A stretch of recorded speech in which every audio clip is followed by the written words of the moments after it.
Fam,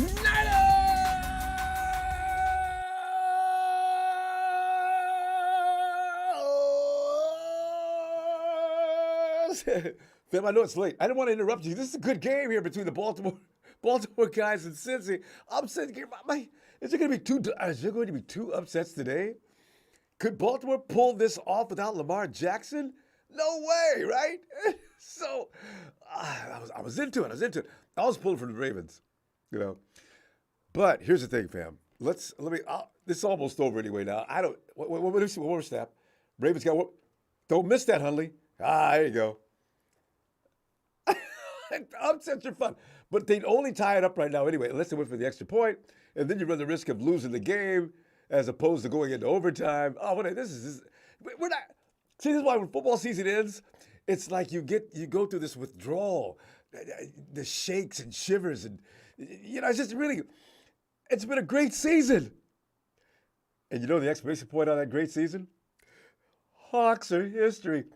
Is our boy here today? Gene D. I don't see him. Anyway, the Niners vs. Hawks was estimated by the oddsmakers to be a rout, and it was thrilling. It didn't look that way in the first, but But Brock Purdy did not crumble in his first playoff action of his extremely early NFL career. Thank God that didn't happen. Purdy's orchestration of one of the league's most talented, abundant offenses was on display as the Niners' defense stumbled a bit in the first half of action. Okay. We do this usually for the first series, but not the entire first half like we did. After returning from the halftime no break, the San Francisco defense slammed the door on any ambitions. Ooh, nice catch. Oh, it's a flag on the play, too. Give him 15 yards for that spot. Any ambition Seattle had in winning that game. Tonight, after reviewing some of the action of the Super Wild Card Weekend, win by the Niners over the hapless Hawks. Hawks, I've always wanted to use that term on you folks, hapless.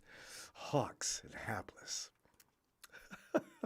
And we'll be going to the phones for your reaction. Is this game going to end or not? I can't stop watching. Okay. 20-47. Come on, Ravens. Man. Fair. Right there. I see the hold, ref. I see the hold. Yeah. Anyway, fam, the Niners are moving on to the NFC divisional round with a 41-23 win over the Seattle Seahawks on yesterday, the first day of the Super Wildcard Weekend edition. And the beatdown not only was the final chapter of the season-sweeping series, fam, that game added an explanation point to the drama by eliminating those SOBs in the Super Bowl. Oh. Get across that first down bracket. Come on, God. Oh. They're not going to be involved in the tournament any longer. While extending the Niners' win streak to 11 straight games and completed the sweep of NFC West opponents for the season. Fam, that's brutal. That's total domination. Not only did we sweep the entire division, when one of them had the audacity to show up in the playoffs, beat their brains out. Oh, boom, boom, boom, boom, boom, boom, boom, boom. Hey, goodbye. Na. Ooh, that's almost 19. Okay, hey, the Vikings went to bed, though, as you know, losing to the Giants, fam. That means the Niners will face the winner of Monday night's Bucs-Cowboys matchup in the next round. Okay. And there's no need to be mean, is it? Let me say this. The Hawks were competitive through the first two quarters of yesterday's game. All right? The Hawks were, they took a 17-16 lead into the half. The defense produced two key takeaways. It consisted of a third-quarter strip sack from D-line. You know what, though? Here's the thing. The Niners came roaring back in the second half.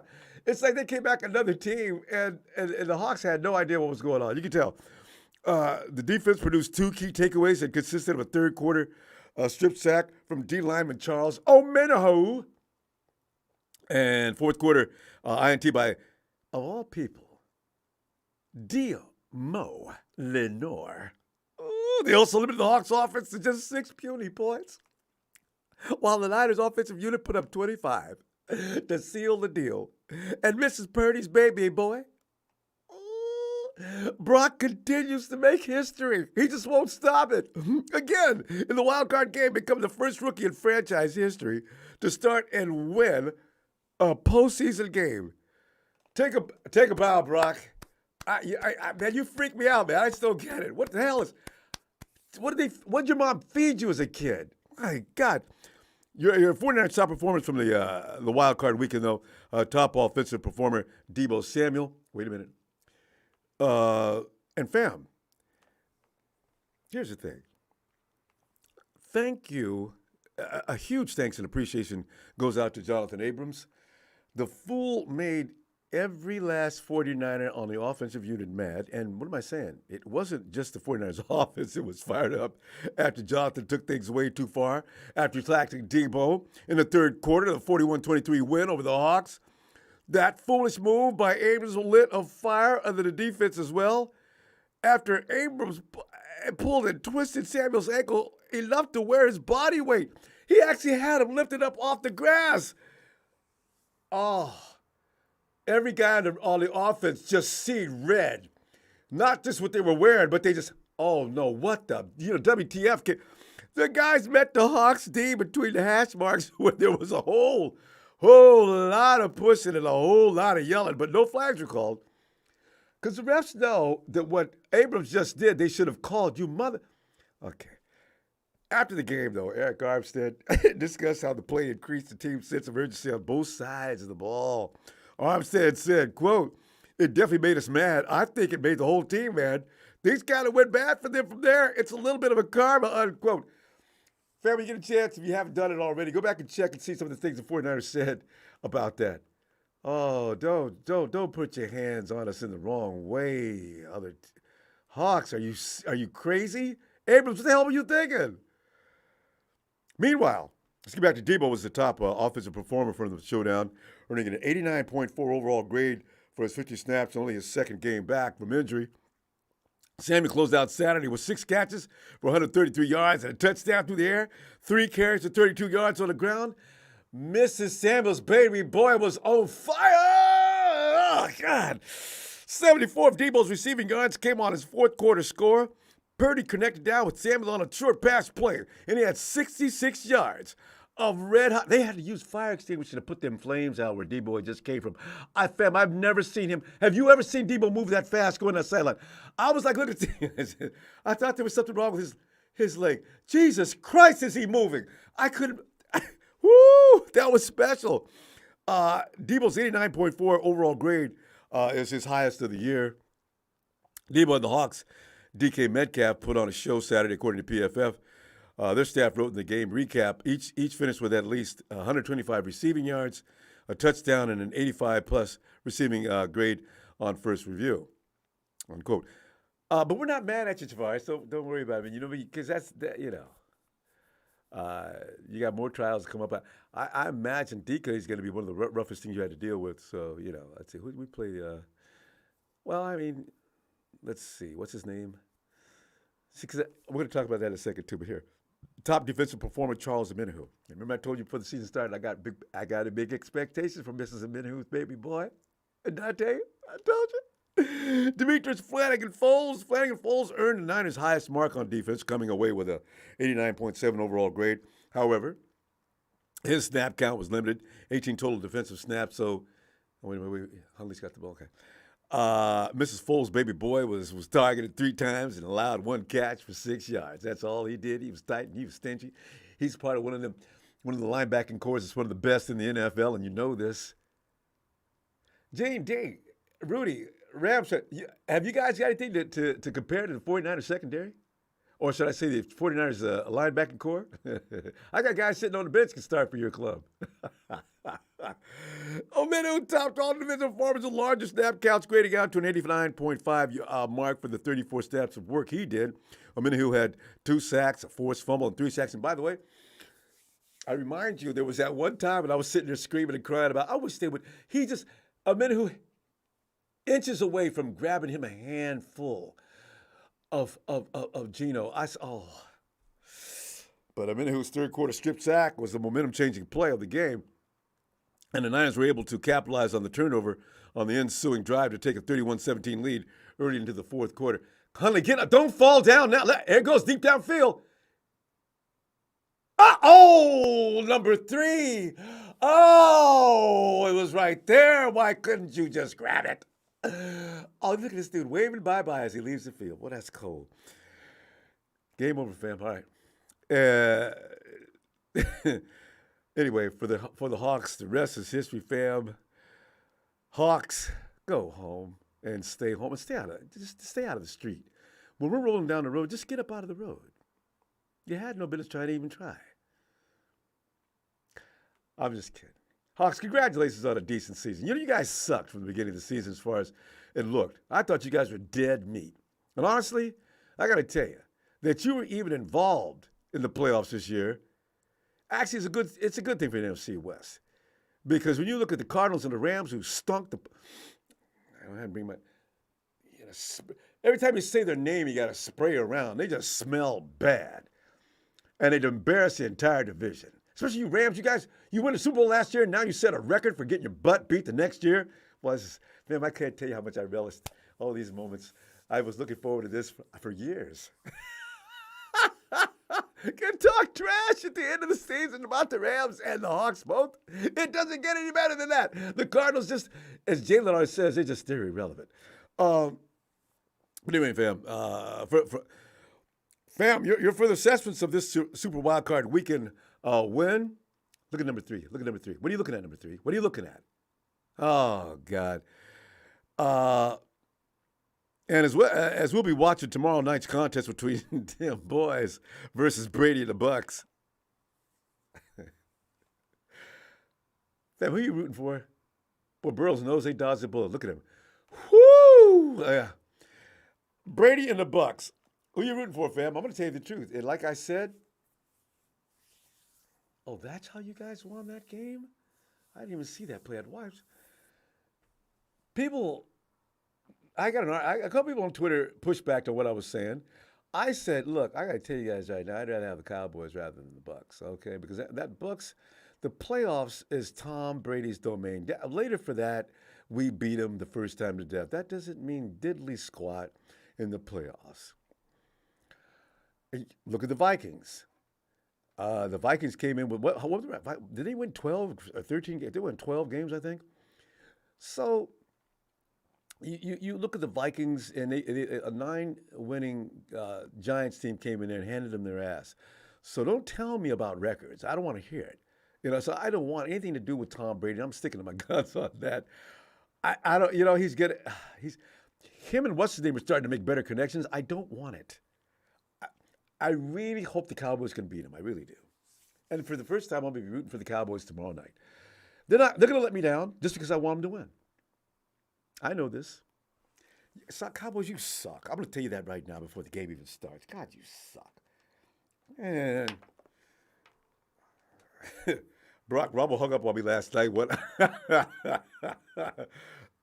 Brock, did we hang up on you last night? You said hang up on you. I remember that.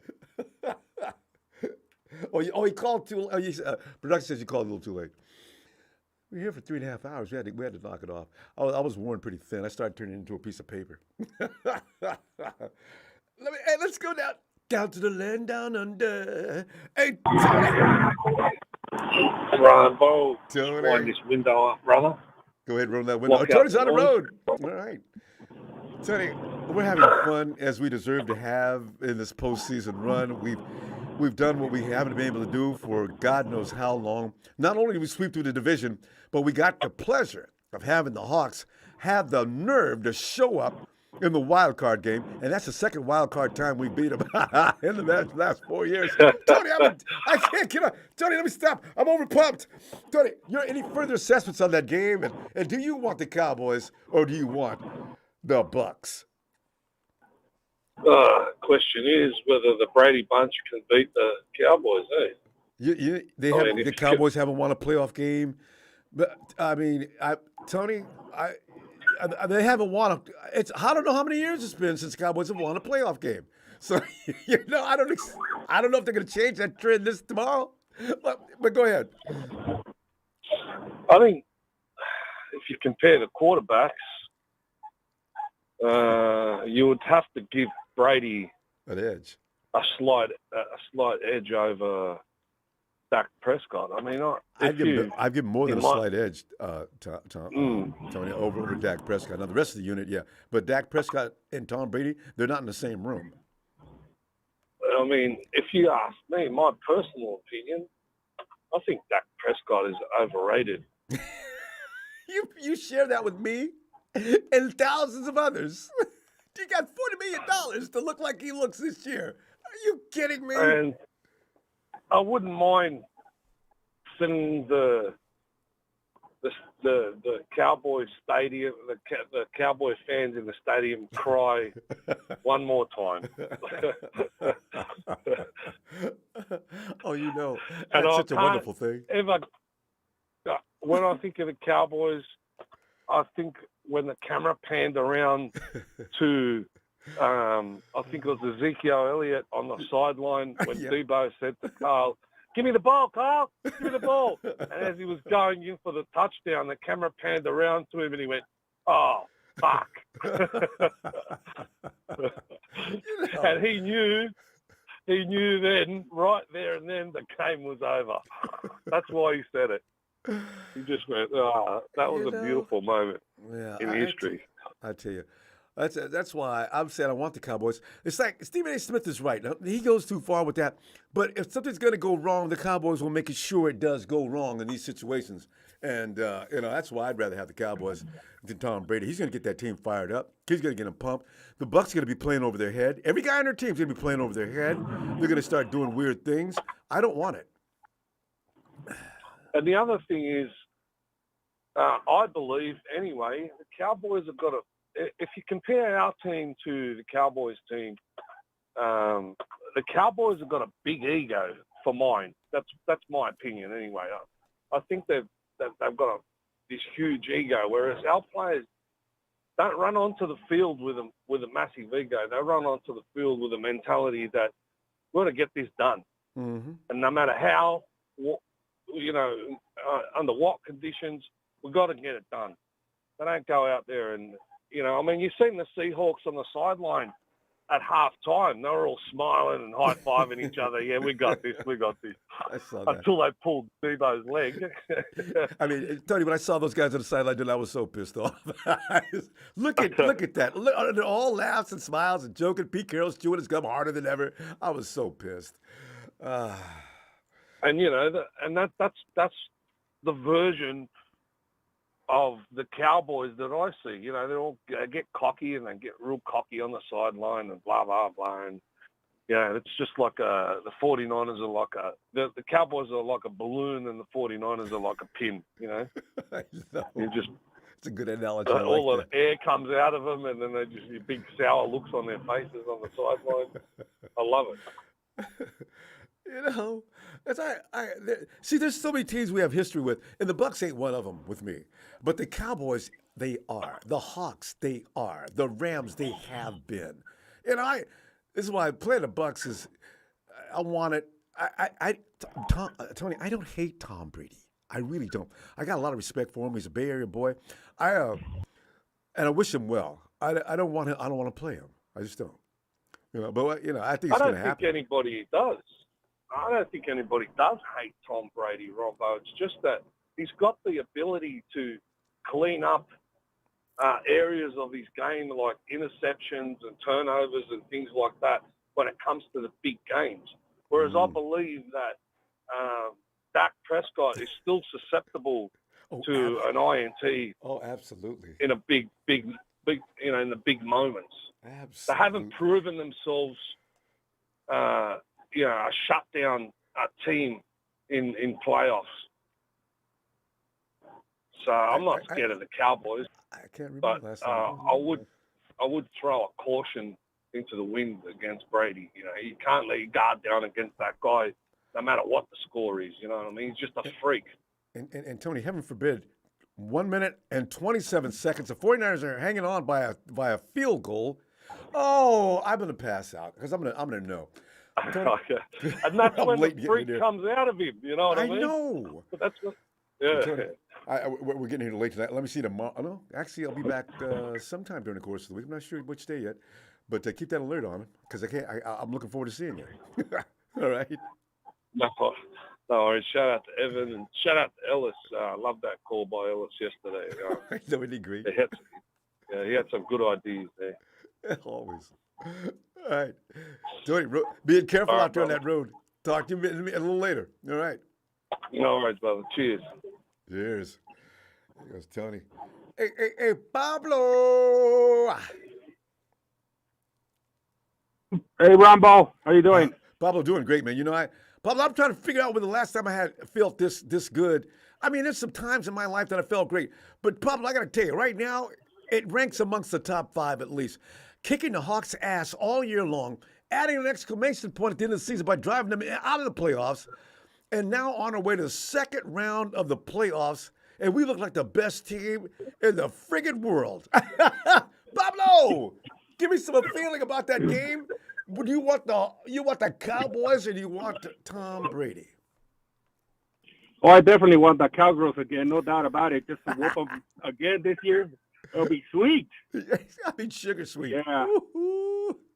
But you always gotta worry about Tom Brady, you know, because he's old, but he's still Tom crafty. Brady. Pablo, him getting older has made him even more frightening because now he puts together all the knowledge he has. If his body would have withered along with it, then okay. But Brady's body's not in bad shape, and the dude has still got that mentality of knowing how to destroy people in the playoffs. Granted, he lost last year, but the referees call may have had something to do with that, and they came back on the Rams and could have came across with the win. Pablo, let me stop. I'm too excited. Go ahead, continue. Yeah, I mean Tom Brady had a down year because of his divorce. His mentality wasn't 100% in the game, so that was affecting him. Agreed. But I have no confidence in Dak Prescott or their coach. They're just not good enough to beat the Bucs. I know, damn it. So I mean, I think we're gonna face the Bucs, and I mean we already beat Tom Brady, and if we bring our A game, we're gonna beat him again, just like we beat the Seahawks. No doubt about it. Mm-hmm.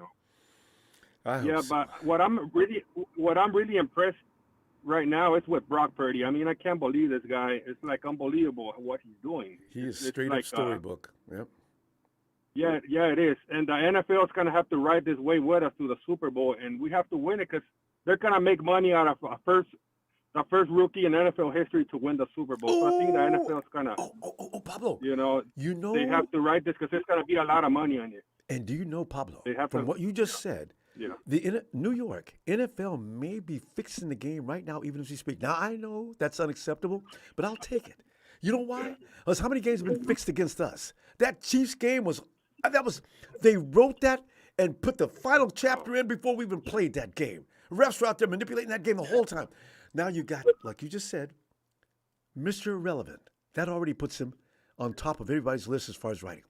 Mr. Irrelevant comes in and plays 5 games, runs the board, runs the playoffs, gets into the top tournament, the biggest stage in football, and he wins. Oh God! Yeah, that's all I want, Ronbo. That's all I want is that Super Bowl. We've been waiting for it for a long time, and we deserve it. And it's kind of like a miracle that Kyle finally found a quarterback that could run this offense exactly as he wants it. And it's like he's unreal rock that he's a rookie and he doesn't take crap from Kyle. He's like, I'm gonna go off schedule and I'm gonna make the play happen. That I need to make. Yes. That's a sign of a elite quarterback. Even though he reminds me when I turn on the highlights because I work on Sundays, I can't watch the game. But when I first turned it on, I was like, is that Jimmy? Is Jimmy's back? Because he reminds me so much of Jimmy when he came in and won those games all in a row. Yeah. But once Jimmy got hurt, it's like Kyle put him in a cage. Okay, you're not scrambling anymore because you're going to get hurt again. Mm-hmm. But hopefully Brock stays healthy and we could make a run for, a Super Bowl dynasty again. 5 more. I want 5 more. That'll be 10. Can you imagine? We'd be the greatest team in Super Bowl, and Rudy can stop showing me his one trophy or his two because he takes one for St. Louis and it's not even his. He can say, "We're the greatest team since the NFC West since the Super Bowl era began." What? You got one trophy in L.A. You got one in St. Louis, and that doesn't mean you're the best team in the NFC West. Get out of here, Yeah, Rudy! the Rams. Rudy! Okay. Let me The calm Rams, down. the Rams are a joke. The Rams are a joke. They're the worst NFL Super Bowl winning team that won the Super. It's like the Bengals. They made the playoffs and they lost the Super Bowl. That makes no sense. But I know, you know. And the Rams are trash for the next. And they really should stop when it comes to selling wolf tickets. Don't do it. Don't do it. Rams, you don't do it. You got your room and stop comparing yourselves with the 49ers. There's no comparison. And There's not. Hey, Ronbo, I know I want the Chiefs in the Super Bowl, but you think they could get past the Bengals or Bills? You know what? I know they cannot get past the Bengals. They've already proven that. The Bengals, they own the friggin' Chiefs. You know what? I don't. Yeah, they do. If the Bengals get to if it comes down to Bengals and Chiefs, it's over. We're playing the Bengals. What about the Bills? You know, the Bills, until they learn how to distribute that, if Josh Allen continues to think he can beat teams nearly by himself, they're going to lose. There's too many good defenses in the playoff level. He's going to have to learn how to let his running backs take some of that load. He's going to have to know when and where to run. He's running all the time. He's got a great arm. He throws some great passes, but there's great defenses when you get to the playoffs. You got to distribute that ball. So we'll see. But the Bills, I think they're most susceptible between them. Yeah, the Chargers. I take the Bills 3. We'll see. For the Seahawks. All right. Pablo, we got to go. I just ran out of crap. I'm having too much fun. Pablo, I'll be back sometime during the course of the week. Let's get together again and talk some more how we're going to beat Tom Brady. Oh, I don't want Tom Brady, but I know that's what we're But going what to about the Seahawks? They're done. These are trash. Be quiet. All right, Ronbo. Talk to you later. All right. Thanks, Pablo. Bye. Good night. What's that to say? What about the Seahawks? That's worse than you know who. Lions versus the world. Detroit versus the world. Hey, ask him what time is it? Norv, what time is it? It's Niners all day. It's not quite yet Victory Monday, but it's Victory Sunday. It's Victory Sunday. I'll take it. You can barbecue today while you're enjoying yourself and talking trash about the Hawks and why you know the Cowboys are going to end up losing, unfortunately for us. This is a bad thing. No, let me stop. I can't calm down. I ain't been doing no drugs. I just get pumped up on Look the here, Gene. Look, I was last night. I seen it. I was at the store and a Seahawks fan came and walked in, right? No. And I was like, "Yeah, man, that was a good season, right?" He was like, "Well, it was a good first half."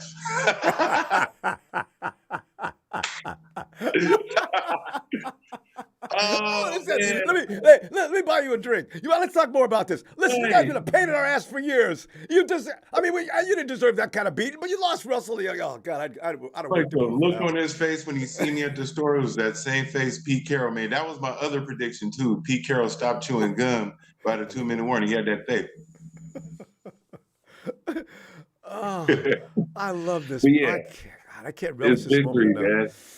But here's my problem with that, Ronbo, because see, I'm one of them fans, yo. I'm one of these fans. People coming up to me talking about, well, who would you rather face? Would it be Minnesota, New York, or would it be Dallas, Tampa Bay, or would it be this? They was asking me this all last night, and I said, man, anybody can get this smoke. I agree.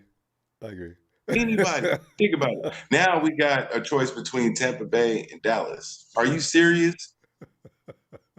You think we can't go up against either one of them? We can.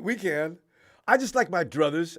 Norm, I want an easy avenue to the Lombardi is my problem.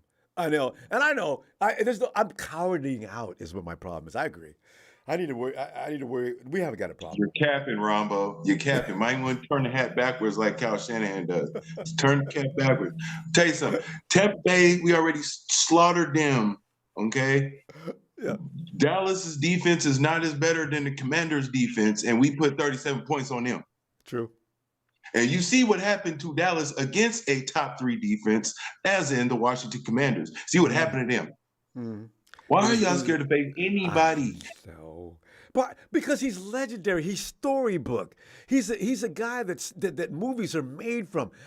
Tom Brady just. As soon as that game starts, Norm, I'm gonna be a basket case. I know I'm gonna drink a lot before that game. I can't stand it. I don't want.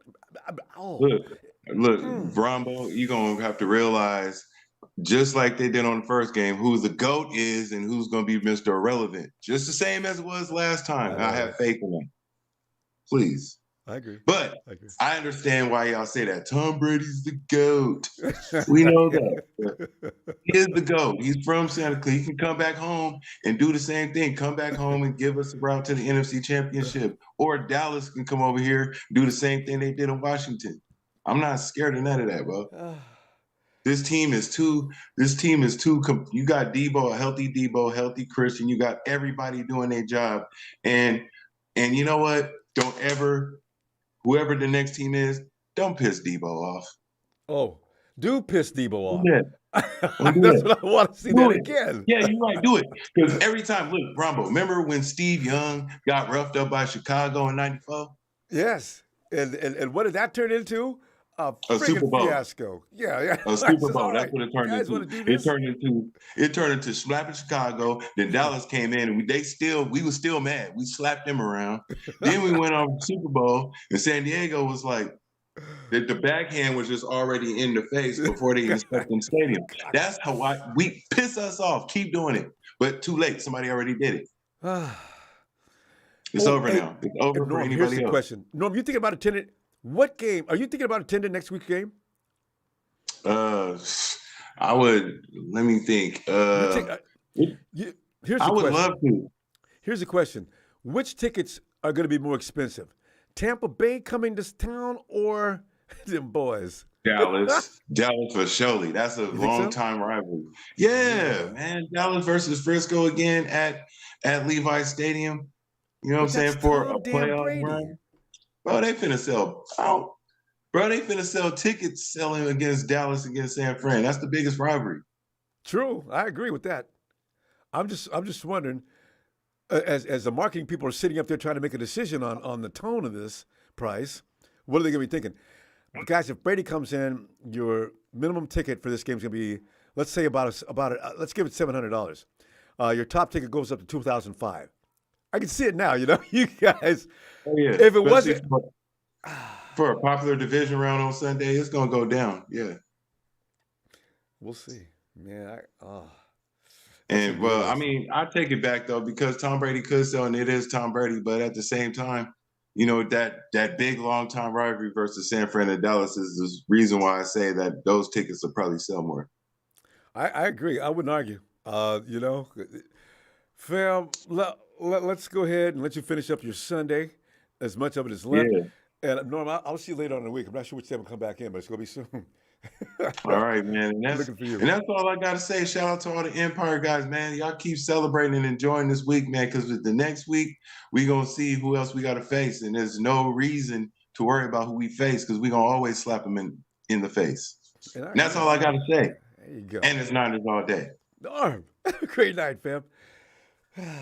And he said the gospel truth. I got to stop whining about who we're going to play. Oh, here's the man that's really going to put a punch on me. It's time for some Latino heat. Latino heat. Latino heat. Emilio, I hate the Norm. You can come right off his heels and call me a wussy. I can feel it.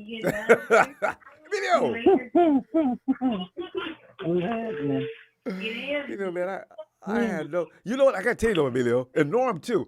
The Giants are gonna beat the Eagles. Watch, see. But go ahead. That's what I was thinking. I was thinking they're gonna beat the Eagles. You know what? It might be the Niners and the Giants in the NFC Championship. Ooh, that'd be nice because I ain't got nothing against Philly. But the Giants, you and me, we both know we got something against the Giants. What a banner year! Beat the Cowboys and then the Giants in the same year while sweeping the Hawks. Oh my God! It's too much. Oh Jesus, that's way too much to ask for. Okay, let me stop. Go ahead, Emilio. Yeah, no, I don't know what you worried about for it. We're worried about this team. We're in the playoffs. It ain't time for that, man. You need to throw that out the door. It's getting old. I know, but you know that. The season is one thing. Yeah. So, yeah. If it's Yeah. You need to cut that out. because the Cowboys ain't going nowhere, Amelia. You know how sorry they can be, and in this year they've taken sorry to a new level. Watch them go in there and get the brains beat out against Brady. I'm telling you. Nah, you know what? I actually don't see that. I actually think the Cowboys might pull that off. I think they really can. I don't think the Bucs have enough. If they could stop that run game, Cowboys can run that game. We might play the Cowboys. I don't really see Tom Brady and them. They haven't done nothing all season. They got caught a couple of seconds there in the end. And then you really think about the Cowboys, they're not really that much of a difference. I don't know. Yeah, Cowboys will lose for sure. Yeah. Guys, please don't unmute, guys. We'll get you in a second. Yeah, I just, it's just that aura that Tom creates. As soon as they walk out on the field, oh, shit, here we go. God, I already know. And then after the first quarter, I'll probably calm down. I probably will. But in the meantime. But then you really think about it, everybody's getting tired of Tom Brady. Who really wants to play Tom in the playoffs? He shouldn't even have been there in the first place. If Carolina and the Saints would have just won their last couple of games, they would have been in there. That was just a horrible division all the way around. There was really nobody in that division. But we now know that the heartbeat of the 49ers. That thing that Abrams did yesterday, they were playing good football before that moment. But the 49ers have a light switch, like Brake pointed out yesterday. Somebody pointed out. Yeah, no, that they just turned on. I was at that game. No, they were cheating. Oh, yeah, you were there. That's right. Cheating. Yeah. I was trying to call you in that time, but I guess we was worried about the Wi-Fi because we couldn't get. Last time we called it during a crowded game at Levi's, it's just getting tough to hear anybody talk because the Wi-Fi in that huge crowd. It's not. It was loud. No, people kept calling me. I couldn't hear people. I'm like, I can't hear you. You got to. I was worried about that. You got to text me. I can't hear you. So, it was loud. Oh, dude, it was. Yeah. But yeah, there's so much going on. Yeah. Were you up where you could see that little incident where Abrams decided to jerk Debo's leg? Oh, that was kind of like right in front of me. I was in the end zone. I seen that when he pulled his leg. Yeah. So I was in the end zone when I seen that because I was sitting in the end zone, so I seen that. So that was. And the Niners could run over there. Boy, what have you lost your mind? That was unnecessary. Like I said, they were playing a bit dirty, and the refs weren't calling nothing. You want to call everything? I said, really? This is gonna be one of those games we got to play the refs and the Seahawks. I said, come on, man. But I guess all of a sudden, after those two bad calls, after that bad referee call and that other call, I said, okay. Now they flipped the game, so I'm okay. What was the referee? Do you remember where the referee was standing though? When Abrams was pulling on Debo's leg? He was standing right there. Why the hell he wouldn't throw the flag? Right there. He was literally standing right there. He was standing right there. One of the refs was standing like right there in front of that play. As soon as Debo was down on the ground and got his leg pulled, the ref was sitting right there. I'm like, dude, you're not going to throw the flag? That's why everybody was on. If you heard everybody screaming on TV, it was because of that. Everybody started hollering. I'm like, dude, that's just foul. Everybody, it's like the ref standing right there, and then you're going to walk right past Debo. That's when Debo threw his hands up. Like, what's going on? You're not going to throw the flag? That's uncalled for. If the New York people don't administer a fine, somebody ought to say something. That's just ridiculous. I guess I heard I forget what game was with the bad calls. It was like one game that came not too long ago. It was on bad calls. They didn't cause. You get them a lot. I can't remember what game it was. You tell our games or somebody else's? But it was one that was so. It was so obvious. It was a Sunday night game where there was a pass interference and they didn't call it in the end zone. Oh, that's Washington. Now. And that Washington game. Yeah, that Washington game versus Giants. There you go. They were saying that grip stuff all like the way that. Around the man's body. The league is paying attention to that. I guess it's like you get like a rap sheet. I guess I heard about it. You get like a rap sheet. If you get so many bad calls, they're not going to allow you to call big games. So like they say, if you get the championship game and the Super Bowl, that refereeing team is not going to be able to referee those games because there's so much on the line in those games. No. And so that's why I never want to see Vinovich's crew ever. So they're not finding them. But everything you do wrong, it's like a tally. So they'll start doing that because they're like, yeah, you're not calling this, or you're calling this too much. I guess they're saying that they're paying attention to that. End of the year evaluations. Gino, so yeah, Emilio, we got to go, fam. I'll be back sometime during the week. I Alright. wish I could come back tomorrow, but I ain't be able to do it because after that game, I know we got a lot to talk about. I think you know what? you might want to, because you might have to, because you got to figure out that's who we're gonna play tomorrow. I know, right? Figure out who we play tomorrow. Well, it's gonna be. One of those things. So you're gonna have to. Even if you definitely make gonna it get quick back. and short, I you might have to try to. Got to get out of responsibilities, but I'm definitely trying to get in there as soon as I can. Video, I'll see you shortly then. All right. All right. I'm gonna try to go to the game next week. Gotta see what's going on. But All right, Phil. You have All a right. good night. You too, Yeah. Video. And I thought we said Barack Obama. Ronbo hung up on me. He hates me. Racist. Yeah, come on. I love white people.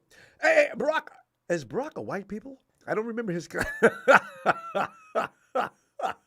This is a funny thing. All my life, I love black people. Why do you say that? Because you want to say something nasty next, or you want to apologize for what you just said or did. There he is. Ice, ice, baby. Too cool. Too cool. Ice. You know what around. Sports. What's up, players? Ice, man. This is a party, man. You know, because this is a dream come true. Having to swept the NFC West and the Hawks beat that ass out of the playoffs. You know I'm feeling good. You know what, man? I'm gonna tell you, the day was full of surprises. Day was full of surprises. I bet you the Vikings fans are surprised more than we are, too. Oh man, they heard me. You know crazy? I try to tell people, the Giants is better than you think. I ain't gonna lie about that. They're listen. I agree. People know we can watch football and stop, worrying about or thinking about, because the team got great records. Once the playoff comes, those records go out the fucking window, man. Ain't that the truth? And in fact, the matter is, Ice, you just want to add one more thing to that, Ice, because the thing is, all them teams that bust out the gate at the beginning of the season, and blah, blah, blah, is 9-0. They're the only undefeated team left in the NFL. And 2-3 weeks later, that was a close call, but they remain undefeated. Who does that? I'm talking about the Eagles. I'm talking about the Vikings. All those teams that come flying out the gate, raising hell. All of a sudden, they always peak. What happened to Buffalo today? Buffalo almost lost. Look. See? The Jaguars took somebody packing. Cincinnati almost went packing. Like I keep telling people, man, listen. When we talk what happened in the regular season, don't mean really, diddly squat in the playoffs. And what's so funny? I had said something to somebody earlier. Now you heard the narrative was we're playing our team Seattle the third time. It's hard to beat the team the third time. And we beat them worse than we ever did all season. Now I threw the same narrative. Hold on, check this out now. I threw the same narrative to a person that's a Philadelphia fan. The Giants get ready to play y'all a third time. So that narrative doesn't fit the same scenario that we just going through? Oh, nah, we're going to beat them the same. Okay, all right. I'm not, but it makes sense to me. You feel me? Yeah, oh, hell yeah. It's the same narrative. Y'all playing a third time just like we played Seattle. What's the difference? Yeah. See? Same division of the game, right? That's damn right. And so don't be saying we can't do this and you can. Exactly. So with us, this is why people they're so quick to talk about us. They're scared. I know. Nobody wants to see us. I got to send you something I got from Tony, too. Do you know that there's people in Vegas saying about the worst thing that can happen is for the 49ers to win? What does that mean? And how much has Vegas got influence and control over what happens with them refs? Because I know that's where it's coming from. The mob contacts the NFL, which is right up the road because they're all on the East Coast, and then things start to happen really strange. Well, you know what I think it is? It's not the worst thing for them because they're going in as underdogs. Everybody's betting against them. You're only in favor because Seattle's not that good. We're going to go in favor against whoever wins that game. But after that, repeat that again. You said Seattle's what? Okay. We were favorites with Seattle. We're going to go favorites between the Dallas and Tampa Bay. Doesn't matter who we play. We're going favorites. No, so what the part we said Seattle's not that good. Hold on, check this out now.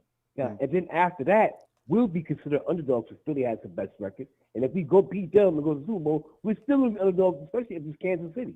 You're talking about as long as we remain the underdog role. You may have something there. So you just usually think about the common sense concept of it. So if we're favorite this next game, right? The next 2 games will probably be the NFC Championship and the Super Bowl. We would be going as underdog. Who does that favor? Bing. Yeah, because we're not gonna be called unless the Giants get past the Eagles. Unless I don't know. that happens. Let me see. Man, this could be really crazy. The 49ers Interesting. versus the Giants. We'll be heavy favorites if we play the Giants. So I think it fits well better, but I think it fits well better if we're playing the Eagles for a Vegas side and also for Vegas, the NFL. Because Brock Purdy going to the Super Bowl is a bigger narrative than anything on a out bigger there. storyline for the NFL versus Jalen Hurts going to the Super Bowl. Because it looked like he was going to anyway. He's Mr. MVP before he got hurt. The NFL, they need people to watch to glue their TV. They don't want the thing to happen what just happened in the NCAA championship where Georgia beat the crap out of TCU. Because Vegas lost money on They don't want that to happen. They didn't cover the spread at least, and the spread was huge. Man, they got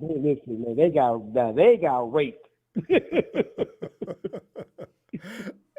That's why I watch college ball. I can't keep up, and there's no way I can make an intelligent assessment or observation enough to know what I'm looking at. Because there's too many teams. And then shocking things like that happen. What happened in the national championship game?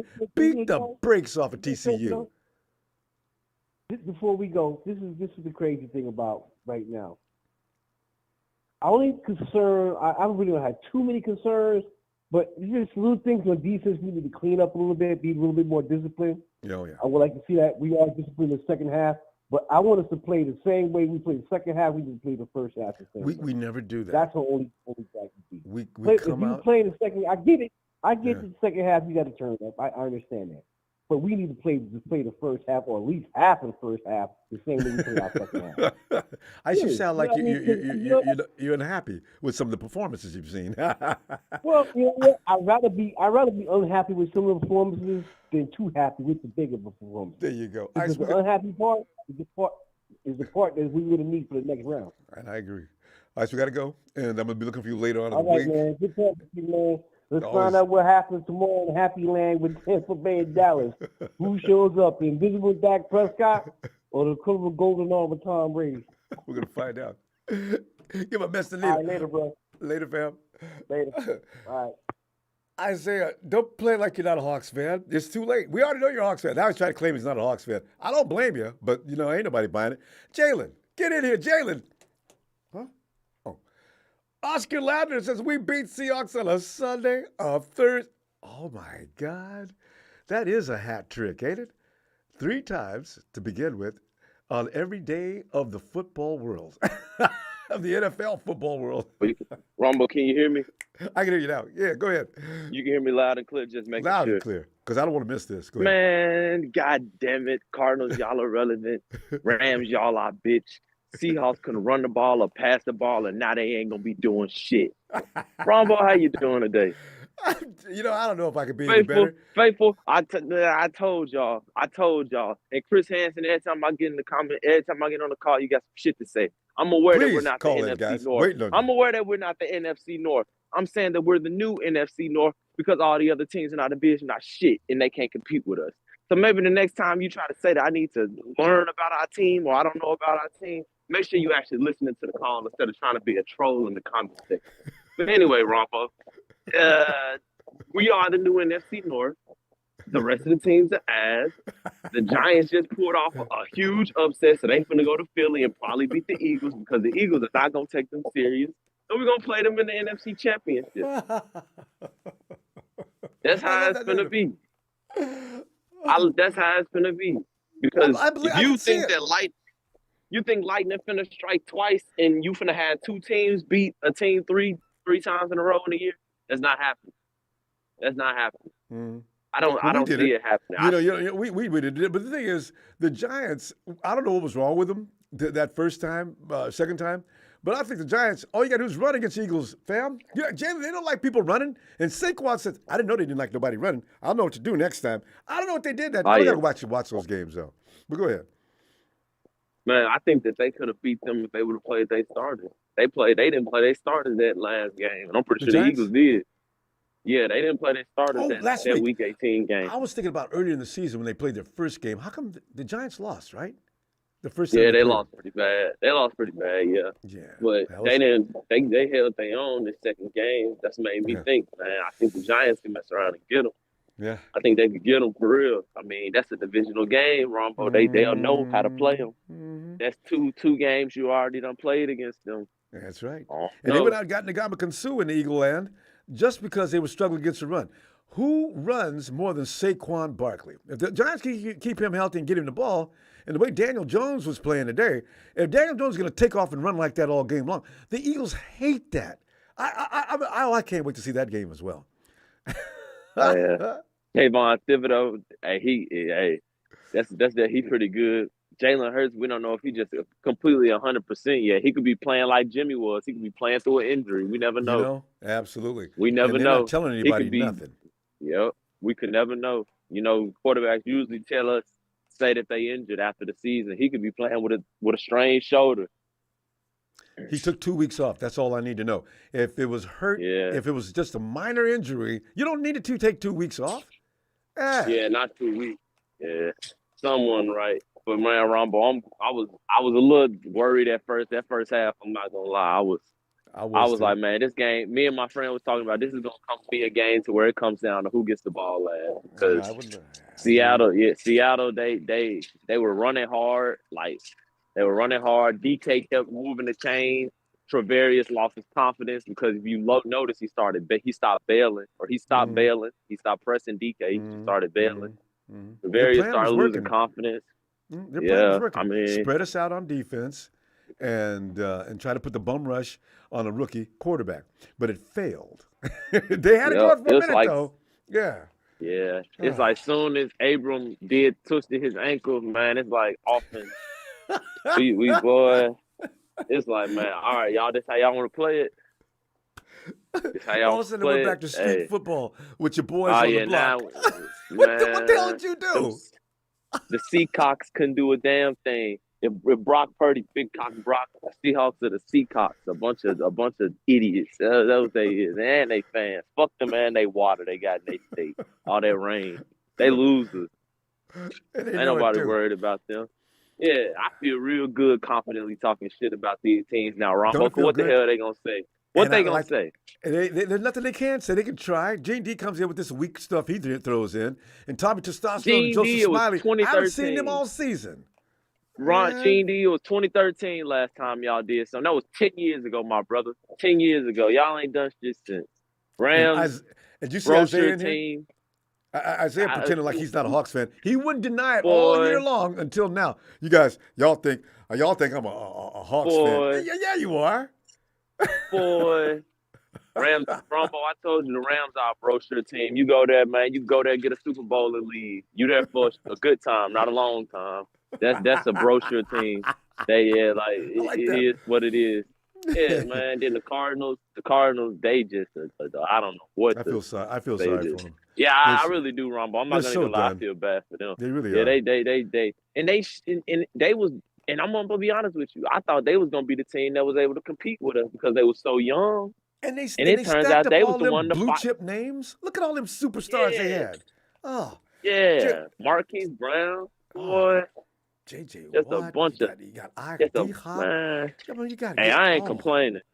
Man. You know, Kyler finna be walking around on his little toddler stick for about a year, so ain't nobody worried about him, bro. Yeah, I told y'all though. We gotta pull up. I told y'all. That's cool. I'm gonna tell you something. Cardinals are irrelevant. Rams, y'all are bitch. And Seahawks, y'all should have ran that ball with Marshawn. Now y'all ain't winning shit. Ronbo, let me get a nod and shout out. I told y'all, Common Chaz, bro. Y'all don't own nothing. We the NFC West champs now. It is what it is. I'm gonna talk my shit. Yeah. Jalen, what you be able to do? Next time I get you a smack running contest, are you on Twitter? I gotta tag you. Let you get into some of these people. All right, Ronbo, you know I got your back. You know I got your back, Ronbo. All right, fam. Have a great night, Jalen. Oh, God, this is so much fun. I've been dreaming about these moments for years. 49 Faithful says, Ronbo, you need to get used to we put up 40 plus. Ain't gonna happen every week, though. That was the Hawks. If we do that again next week, though, I'm gonna be thoroughly convinced that we can do that all the time.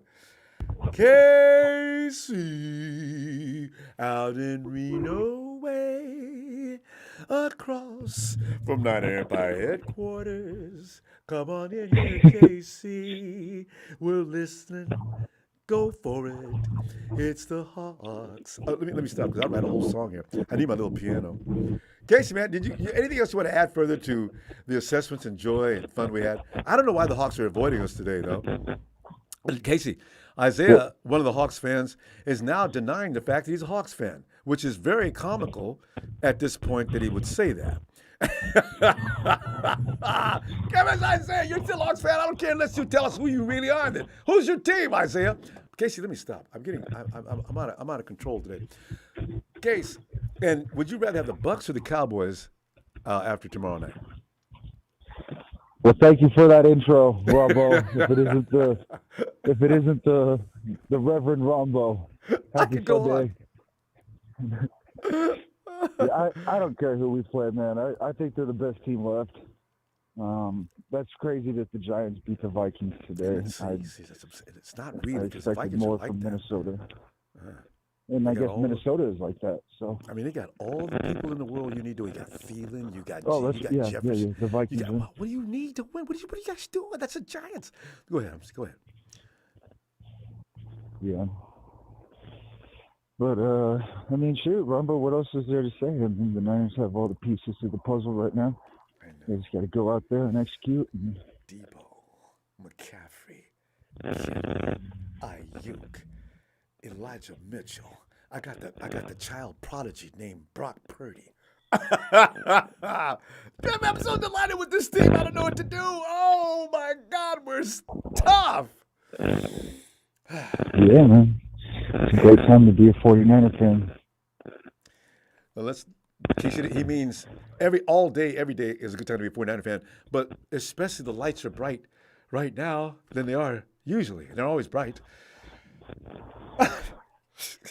Yeah, and I hope, should the 49ers get to that stage that they don't do that slow out the gate thing that they've been doing. But, I like that interview with Purdy after the game with Pam Oliver. I don't know if you saw that, but I've been bouncing off the wall so much. I'm going to go check out all those videos soon. But yeah, what do you say? He's a very young kid, and he's very well spoken, but and you can't forget there's a lot of pressure on him. So a lot. I am amazed at how he's handling this. Whoa. Yeah, and I really like the questions that Pam Oliver asked him. I thought those were great questions. You should check that interview out. Let me check that out. Yeah. I want to know what else. I want to know what Nick Bosa said when they were talking about what happened over there with Debo and Abrams too. Bosa talks. I can't imagine what he said. It's demeanor though when he talks. Bosa probably said some mob shit like. I know, right? He probably said to put a horse's head in his bed or something, Because, the joke is, it's not funny because his great-grandfather, his grandfather was definitely one of those guys. Yeah. So. I know. I want to see a TV show with Nick Bosa just smoking blunts all day. He does. How many guys like Nick Bosa that talk and their whole demeanor is like that seemingly all the time? Him and Joey. Did you see Joey yesterday in that game when he got pissed off because he thought the guy had snapped on the count? And Joey's on the side and slamming his helmet to the ground. He's stumbling around. Somebody tries to console him. He's sitting down. He's still throwing his helmet around. I said, damn, look at Joey, man. That's that Bosa temper getting loose. I've never seen that because Nick never really gets pissed. Rumbo, how cool would that be if they did a Hard Knocks with the 49ers? This would be a great team for that. I know, right? But you gotta be a loser to get that, don't you? Or how do they do that? Yeah, and it's a distraction and whatnot. I get it. I mean, I think it would be entertaining. It would, no doubt. I'd watch it. Well, we'd watch it because we're 49er fans. But yeah, some of the things they do are like really personal, though. I don't know if I want to. I don't want everybody to see that. Well, There's a lot of characters on this team. They turned it down. George Kittle. They had it a few years ago. Remember that? Oh, yeah. But they had a chance for in Hard Knocks, and Kyle said, forget it. So. Yeah. Well, Kyle wouldn't watch any of the episodes. You know, Kyle likes to say a lot of bad words. I really wonder what he's like in the locker room. I mean, the players love him and respect him, but I really wonder whether some of the things he said. I heard he gets pissed. When he gets pissed, really gets pissed. Microphones pick up a lot of sound effects, but I'm out here at Peppermill right now. And there's a lot of beep. It's blah, blah, blah, beep. Yeah, there's a lot of beep. A lot of animals running around here. Yeah, it sounds like you're at a raceway. Yeah. I'm on here on Virginia Street. Guys, it's one of those where everybody drives down the street 100 miles an hour in a residential area. I just love that. Well, hey, Ronbo, I'm getting on the bus right now, so I'm going to let you go. All right. And we're out of time anyway. Have a great night, bud. Good time. Hey, Casey, always a pleasure. And you got in here while you're in transit. Casey, I love you, man. I tell you, I'll be back later on in the week looking for you.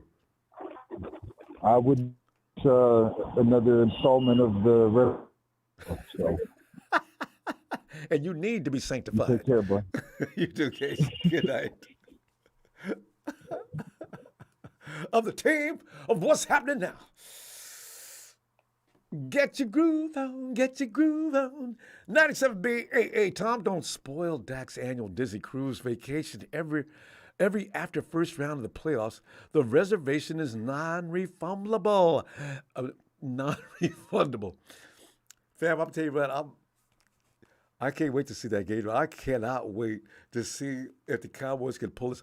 We're going to see the biggest celebration of all time. Cowboys they're going to act like they won a Super Bowl, knowing Tom Brady, under normal circumstances, would have beat their brains out. If they pull this off tomorrow, they'll be able to escape. Eric, go 346. Come on in. Hi, can you hear me? I can hear you. Come on. What is your name?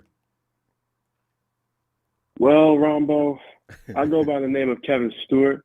I've been watching you for a long time. This is my first time calling. I'm really excited. I've seen your name a lot. Where have I seen you? On social media, or have I seen you? Kevin, you on Twitter or Instagram or anything? Or are you in the chat? I follow you on Instagram. Yeah. And in the chat. I said, where have I seen that name? I see that name all the time. Kevin, I've known you for a long time. I just realized.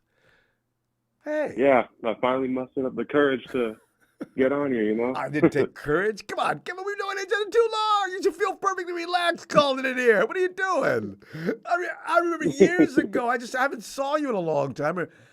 Because I'm on Instagram and Twitter, but I get into Twitter fights. I end up spending much more time over there than I should. It's not even healthy. But yeah, good to hear from you again. So what are you thinking about what just took place here, man? We just got past the Hawks, and not only that, after we kicked them and beat them up, we dragged them through the mud by their hair and threw them over a ledge. Wow. God, I love this. Wow. That was actually an exciting game. A lot closer than I was more comfortable with in the first half. Same here. But in the second half, it made me feel a lot better. Mm-hmm. Black Purdy was just amazing in the second half. And if he made that touchdown catch to Brandon Ayuk, man. Oh, that would have been. Man, I would have gone crazy. Epic. Well, Ayuk's upset about it more than we are, so he'll get it right. Man, that was perfect. Yeah, man. Oh, man. Looking forward to the playoffs, though, Ronbo. Yeah.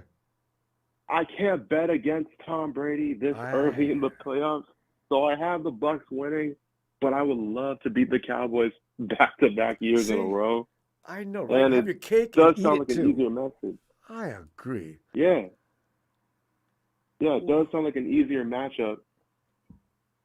Plus, we have more days of rest, which is basically an advantage to us.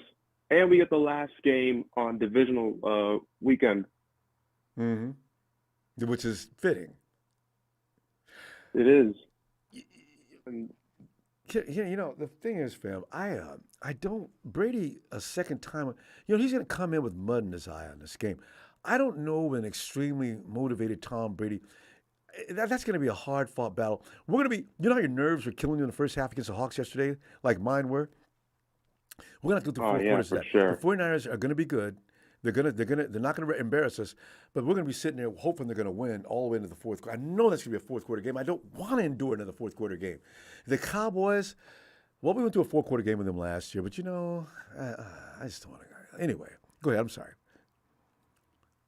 Well, the only way that I feel like we could like get into like a situation like that is if we start to beat ourselves up.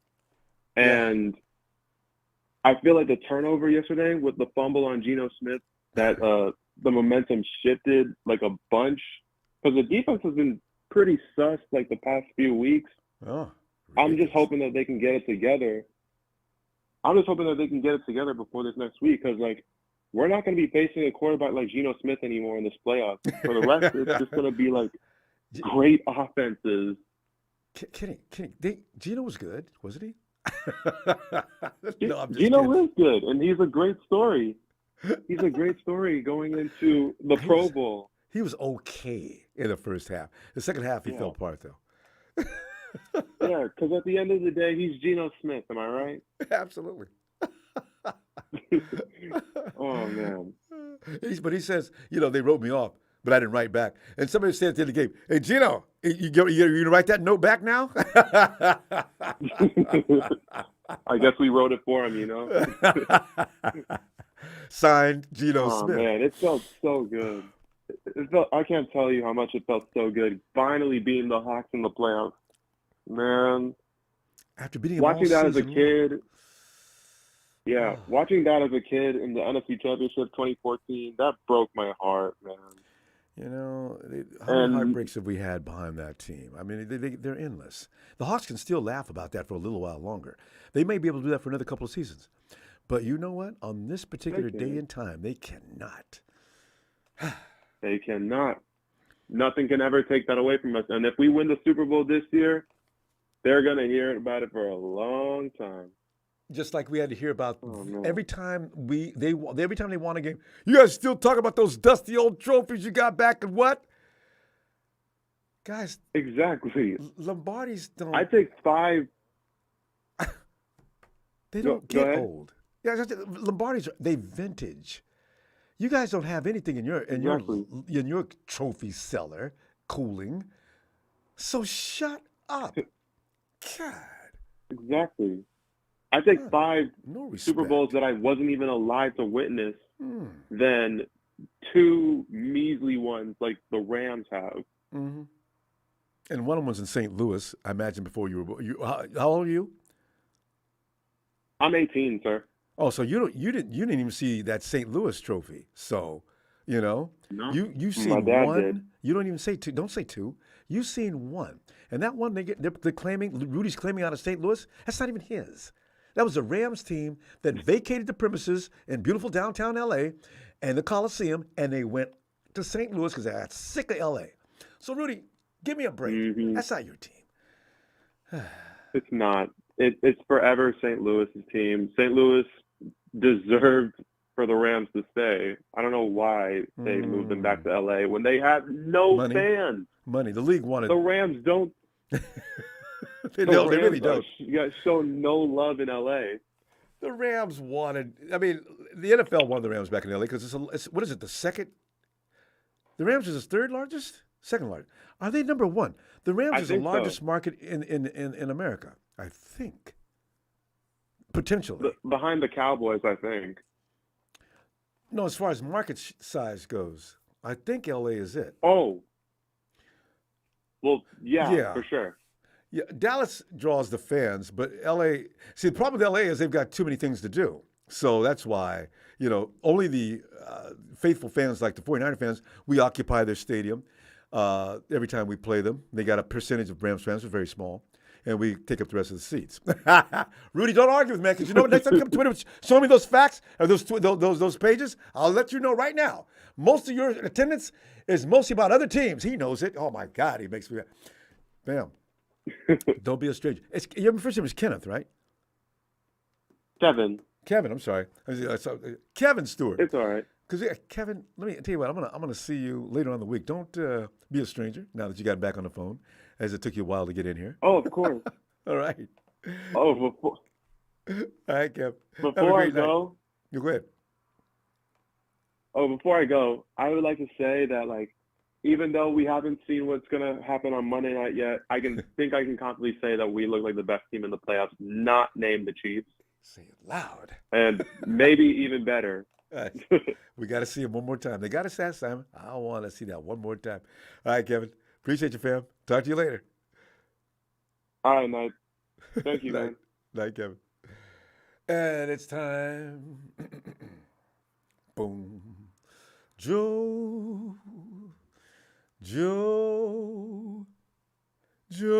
Boney, yeah,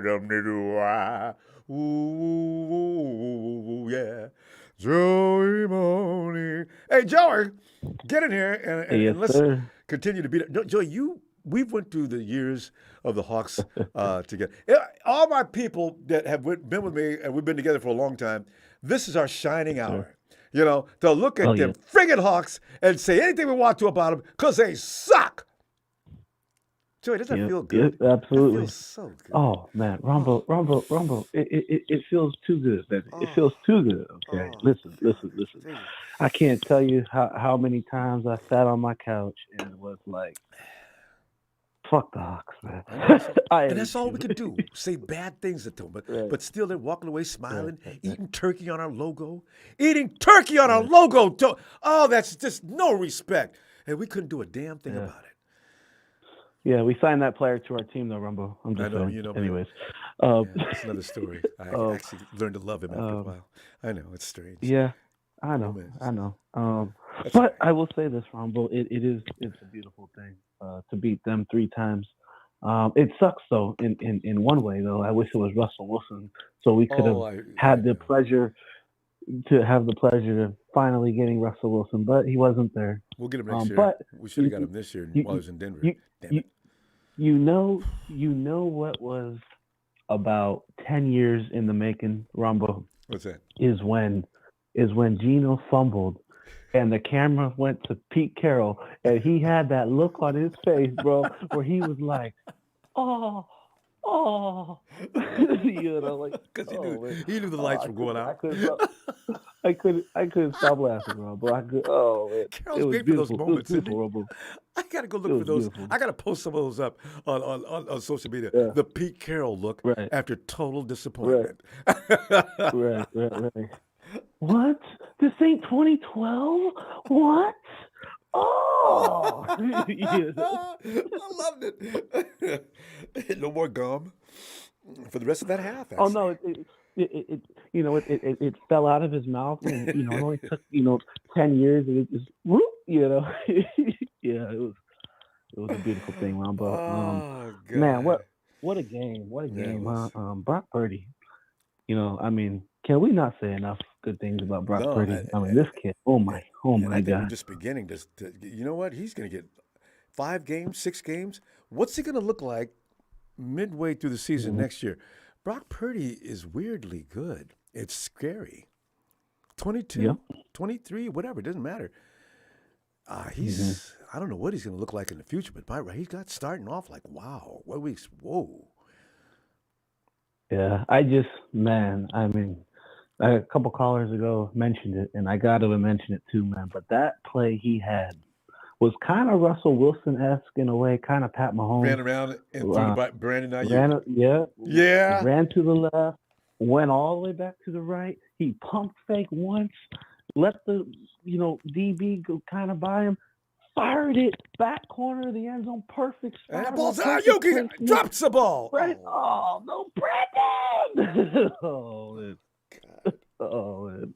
I felt a bullet right in my shoulder when that happened. I could feel that pain, man. Jesus. That would have been his 5th touchdown, Ronbo. I know. Would have been his 5th touchdown. And did you see the Hawks defense? He's very fast, right? He's probably quicker than Kyler Murray from the 10-yard from getting away. They stopped chasing him, Joey. Before he made that shot in the end zone, they stopped chasing him. They got tired. Right. I've never seen that before. They were like, you know what? This ain't. They thought Kaepernick was fast. They were like, man, this guy, man. He'd outrun Brock on a straight line. But for small area coverage, Right. Yep. I've never seen a Niner quarterback. I mean, obviously Steve Young was really good at it, but like just to be able to move side to side and just get away from so many like sacks and like evade he probably players. wasn't as quick as Brock as far as that goes either. Brock is phenomenally quick. Right. That's why those guys that are chasing him, they're not slow. Brock's just fast. Yeah, and I saw a stat they put up too, which was amazing. And I didn't know the stats of this until they showed me it, but they said that the 49er record for consecutive playing, getting 2 touchdowns with no picks is set by Steve Young for 8 games. And I think that was a game ago, so I don't know if that includes playoffs or no playoffs. But going from the last game of the season, he was at 6 straight games. So I don't know if this game counts as 7, but the record for a 49ers quarterback is 2 touchdowns with. Wait a minute. Go ahead. Didn't he? I think he threw 1 pick against the Tampa Bay. The Florida club, Miami. I think he threw 1 that game. But maybe that doesn't count because that wasn't his. He didn't start the game. I know he threw 1. Yep. And as he walked out the field, I said, don't worry about that, Brock. You know what? You got it. When you see the ball, you chuck it. Mm-hmm. But that I know he's got 1. But I don't know which one they counted. He's got better. He's got better at not throwing picks. Like his first playoff start, he had 3 touchdowns and he had a rushing touchdown and he had 332 yards. Dude, this guy. We gotta go, but the nice thing is about that that was valuable experience yesterday. He's not going to be tight next game. He can't a little tight to this game. Nervous, and he's 23 years old. His first playoff game. He's played 5 games in the NFL. Joey, we got to go. The production's getting me. Hey, I just wanted to say one thing, Ronbo. Shout out to you as always, man. Shout out to all the callers. Kevin, new caller, baby. Hey, keep calling in the Ronbo, man. It's been a while. I know you listen to him. He loves new callers calling. And those of you that are at home right now that have not called in the Ronbo, pick up the call and give my man Ronbo a call because he's right. He loves to talk to all you guys, man. Ronbo, thank you so much, brother. You have a great night. Enjoy for that, problem. Yeah. Thanks, fam. I'll talk to you later. All right. You got it, bud. Let's go check out Evan. Hey, Tony, Evan's coming on. Hey, Evan, come on in, man. Hey, what's up, Ronbo? How you doing? Evan, I don't know if I was any better, it'd be against the law. I just don't know if the only thing that'll heighten my fun is if the Cowboys can win tomorrow and we send them home, and wherever they're having a Cowboys gathering, that there's camera people down there to make sure to keep that footage for us because nobody cries as hard as the Cowboys. Evan, you remember last year when we beat them, right? Have you ever seen people in the stands carrying on like that after a loss? Yeah, that was pretty classic. That was epic. Jesus, Cowboys. Is your life nothing more than the Dallas Cowboys? Because if it is, boy, are you in trouble. I mean, that was just comical. There were people that were holding each other up. I mean, come on, guys. You didn't really expect your team to win, did you? Evan, let me stop. I'm in a stupid mood today. That's fine. Yeah. No, that's cool. Yeah, I was reading somewhere that that guy that got was being consoled by his girlfriend was actually cheating on his girlfriend. Was at home watching the game and they panned to him with some other girl in the stands. So his life is totally ruined. His first of all. Are there any more stories like that? I gotta go. Oh my God, that's brutal. Yeah, that's pretty funny. God, you lose a game, you're crying about your team losing, you come home. So I saw you at the game. What? Yeah, who was that girl that you were holding each other crying so hard? Do I know her? Yeah, he couldn't really hide he didn't have a cover story for that one. We do. Evan, let me let you talk about football. Evan, listen, yeah, go ahead. Okay, yeah. Just looking at the matchups, I think we're talent-wise and the way we run our team, and if we play our brand of football, I think we can handle each team pretty. I like our matchup against both of them. I will say I might be against the grain that everyone is wanting the Cowboys, but I think we might in our favor match up against Tampa Bay a little bit better. Just because the corners for Dallas I feel are a little bit better, and their run game is a little bit better. And our, Mooney Ward and Demo, they seem to lock down big, bulky receivers like Mike Evans.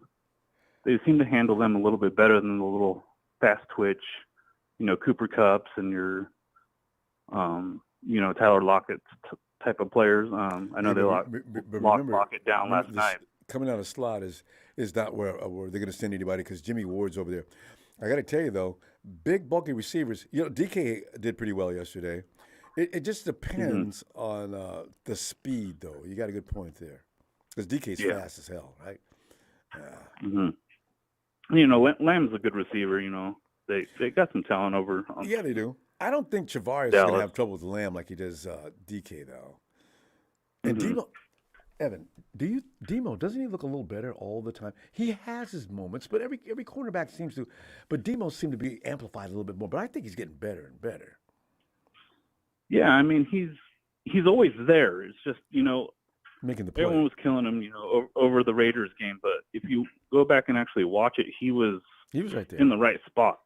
And everybody doesn't have a Devontae Adams who's probably going to the He was Hall of having Fame. stupid luck that game. It's Devontae. It was ridiculous.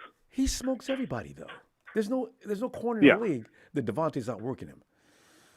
So. Right. Yeah. There's those players that they're going to have their catches. Like the Cooper Kupps and Devontae Adams.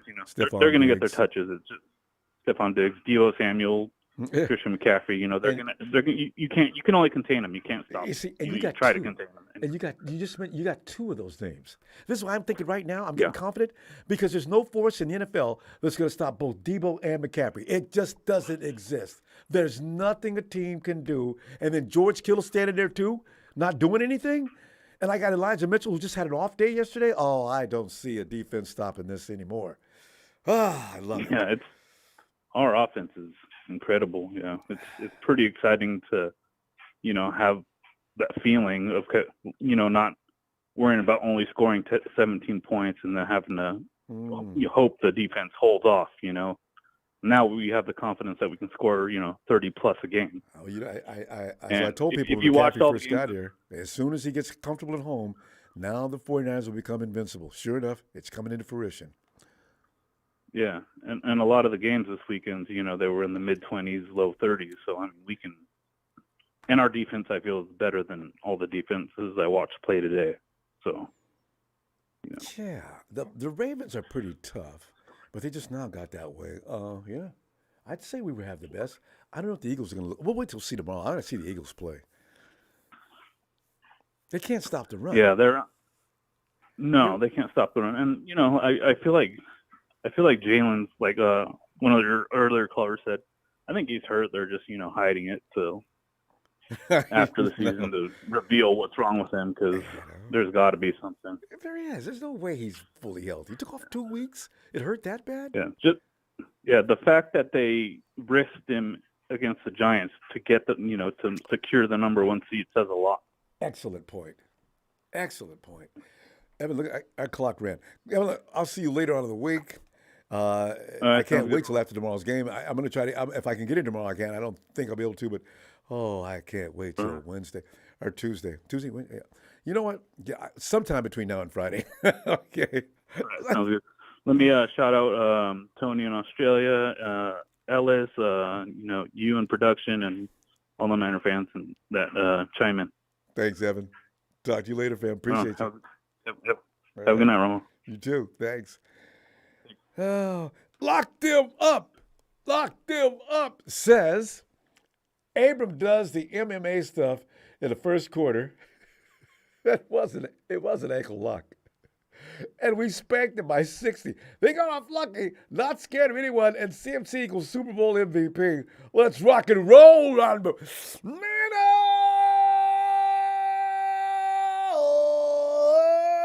CMC, the best acquisition the 49ers have made. I can't even remember a better acquisition. Emmanuel Sanders was good, but CMC, that's a ridiculous addition. Hey, Michael.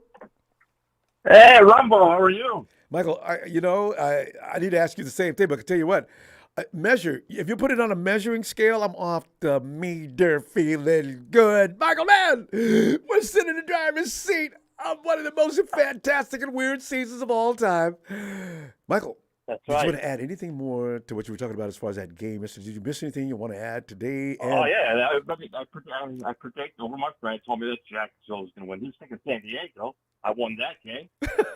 You said San Diego. I love it. Nobody's going to stop calling San Diego. You know, Jacksonville's going to win. But and then the Giants today? Yeah. Told you the Giants. Whoa. Did you take that in a bet? Did you take the Giants to win today? And yesterday you took Jacksonville to win? You're just rolling in the dough. Yeah. No, I picked the Giants. They're close by to New York. Now, I'm hoping next week the Giants can beat the Eagles. I think it's a real possibility. Sunday at 6:30, we win that game so that I'll wear my Niners jacket. My best friend from high school wears his Giants jacket, and we go Rumble 1-on-1. Imagine. I'd love to see that. I mean, like I said, I have all playoff VHS tapes of the Niners and Giants and Cowboys playoffs back in the 80s and all the way up. Yep. It's a dream I got come all their true, Super Michael. Bowl wins on VHS. It's a Super Bowl. It's a win. You know, if we can get the Cowboys and beat that butt, and then like you're saying, get the Giants in the NFC Championship game, this will be like every last one of us died and went to heaven, and we're watching from the heavens. We finally got here, guys. But I know we'd get here sooner or later. Look at this. Hey, the Niners set up another record. All right, Niners can set up another record. Okay, the Niners swept the Hawks in the West. Okay. Now, if we play Tampa Bay and we beat them, we swept Tampa Bay. Yep. Imagine sweeping them. See, but beating Tampa Bay. Imagine if we beat Tampa Bay. Let's say Tampa Bay wins and we play them. When we beat Brady, we swept them. Bingo. I like it, but I like watching the Cowboys cry. I want to play. Cowboys, I love to just beat the Cowboys and just watch all the little cowgirls cry to their mommy. And Michael, we don't have a history with Tampa Bay, but we have it with Dallas. And so we get on there and beat Dallas. Sweeping the Hawks. Oh, God. And then you sweep them, and you go in and beat the Cowboys, and then you go and beat the Giants, and you know the history we got with the Giants. Bill Parcells is probably, if he wasn't watching. I have all VHS tapes when we play Emmitt Smith and Troy Aikman, Phil Sim and all the old Giants. Oh, yeah, I remember those series. Walsh will wake up to watch this game, whatever he's doing. He'll be watching. Whoa! I've been waiting for this for a while. He's in his playbook already. In his playbook. Like I said, I just hope we win. We play 6:30 next Sunday. Yeah, we get the evening. We get the evening kiss. Yeah. 6:30 next Sunday. Yep. Yep. I mean, the main thing now, we got, like you said, extra days off to relax. There you go. And I think we need to start doing Ronbo. That's right. Yep. We played yesterday. I think the Niners. That guy's are resting. Mm-hmm. You know what my friend says? Every time the 49ers win, they should put you on the jumbo screen seeing the ooh la la right in the stadium. That's what we should start doing. Getting you on the jumbo screen. Rumbo on the jumbo screen seeing the ooh la la. Let the whole stadium start singing it. It's such a wonderful thing. I'd love to see that. I would love to see you on jumbo screen just doing that. And feel all the people will start saying when they walk off the field losing. Like the cowgirl. Too much fun. And make sure that I have to call the Hawks out by name. Bye, Hawks. You take care. Get used to this, by the way. This is where it's going to be for the next 5 to 6 years. All right. We're going to own the West. We're going to own the West. Everybody's going to be calling us their Poppy. Yep, Poppy. Yep. Trust me. The Rams, Cardinals, Seahawks, forget about it. We're going to be running that NFC West. Forget it. It's our time to take it. Man. Yep. It's going to be our time. It really is, because our team is still pretty young. We just need to dominate, man. And you know, the way Shanahan and Lynch keep replenishing that roster with good players, they're good at that. I tell you. They're good. They're good at picking players in the later rounds, I think. And that's the thing. Everybody's going for these first round, second round picks, and third round. And those aren't where the best players are. God. And sometimes even the free agent rookies come out to be good. Some of those free agent rookies that are never been drafted, you pick some of those, and they turn out to be good too. In fact, your quarterback of this hour, QB1, The only reason the 49ers picked him up in the 7th round is because they just had nothing else to pick in that 7th round. Well, hell, we're going to go after Brock Purdy as soon as this is over anyway. Why didn't we make him a UDFA? We pick him up in the 7th round. He could have been a UDFA looking like he looks right now. He could be the story of the century. Netflix, get ready. Oh, my God, this is incredible. Netflix, Hollywood, baby, get ready. Hollywood, get ready for the Brock Purdy show. We'll have you be in the movie too, Ronbo. I'll be singing "Ooh La La" on the sidelines. Oh, that would be it. All the fans, all the Niner fans would be sitting there going to see her watching it. Oh yeah, it'd be a party, baby. I can't wait. Wait a minute. Ooh La La all the way. They should make sure. Could Isaiah P be an Eagles fan? Maybe he is. Okay, we're trying. Don't worry about the Eagles. We'll take care of them too if they come in our way. We'll eat the birds and we'll throw the feathers back to the fans. They peaked. They peaked. And here's the thing: we're a nightmare as far as matchups go.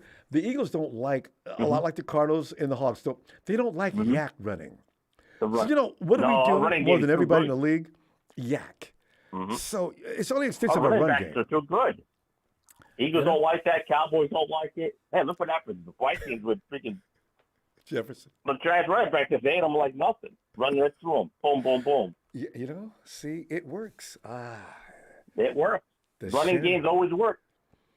And if you don't have one, you put yourself in double jeopardy. That's why I don't like the Bills' chances in the AFC. They don't like to run the ball. No, they don't. You saw them almost walk to Miami.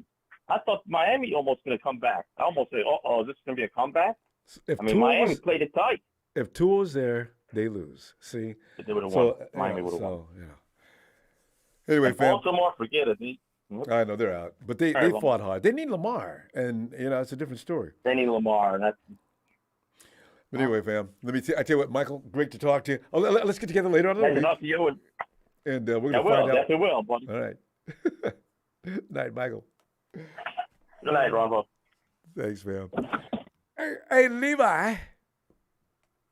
What's up, Ronbo? What is going on? Levi, red and gold. Get your flag and start put it, hang one off the edge of your car.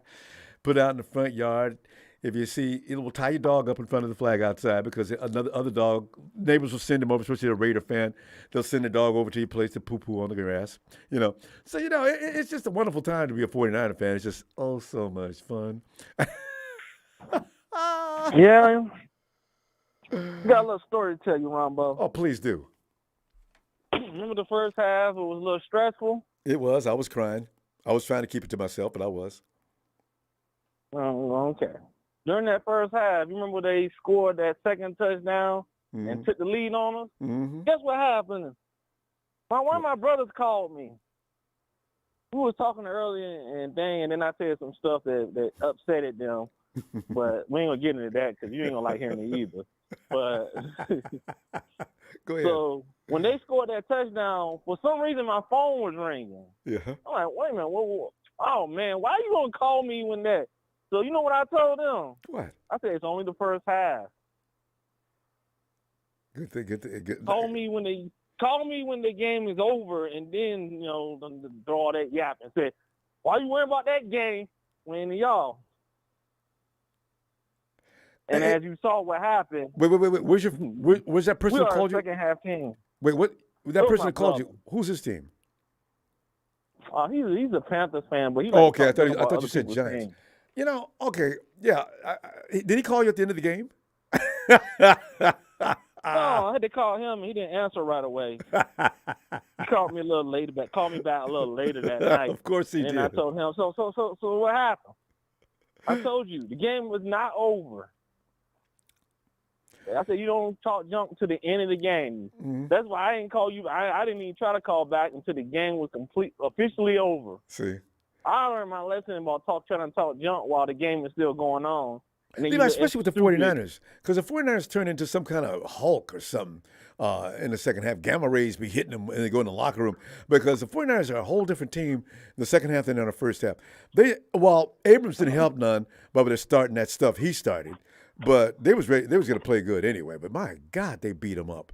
Oh my goodness, they beat them up. Yep. Now that's what I say. So we're for a second half team. I don't mind us playing. I would always prefer us to play better our best football in the second half. Yeah, you want to finish strong.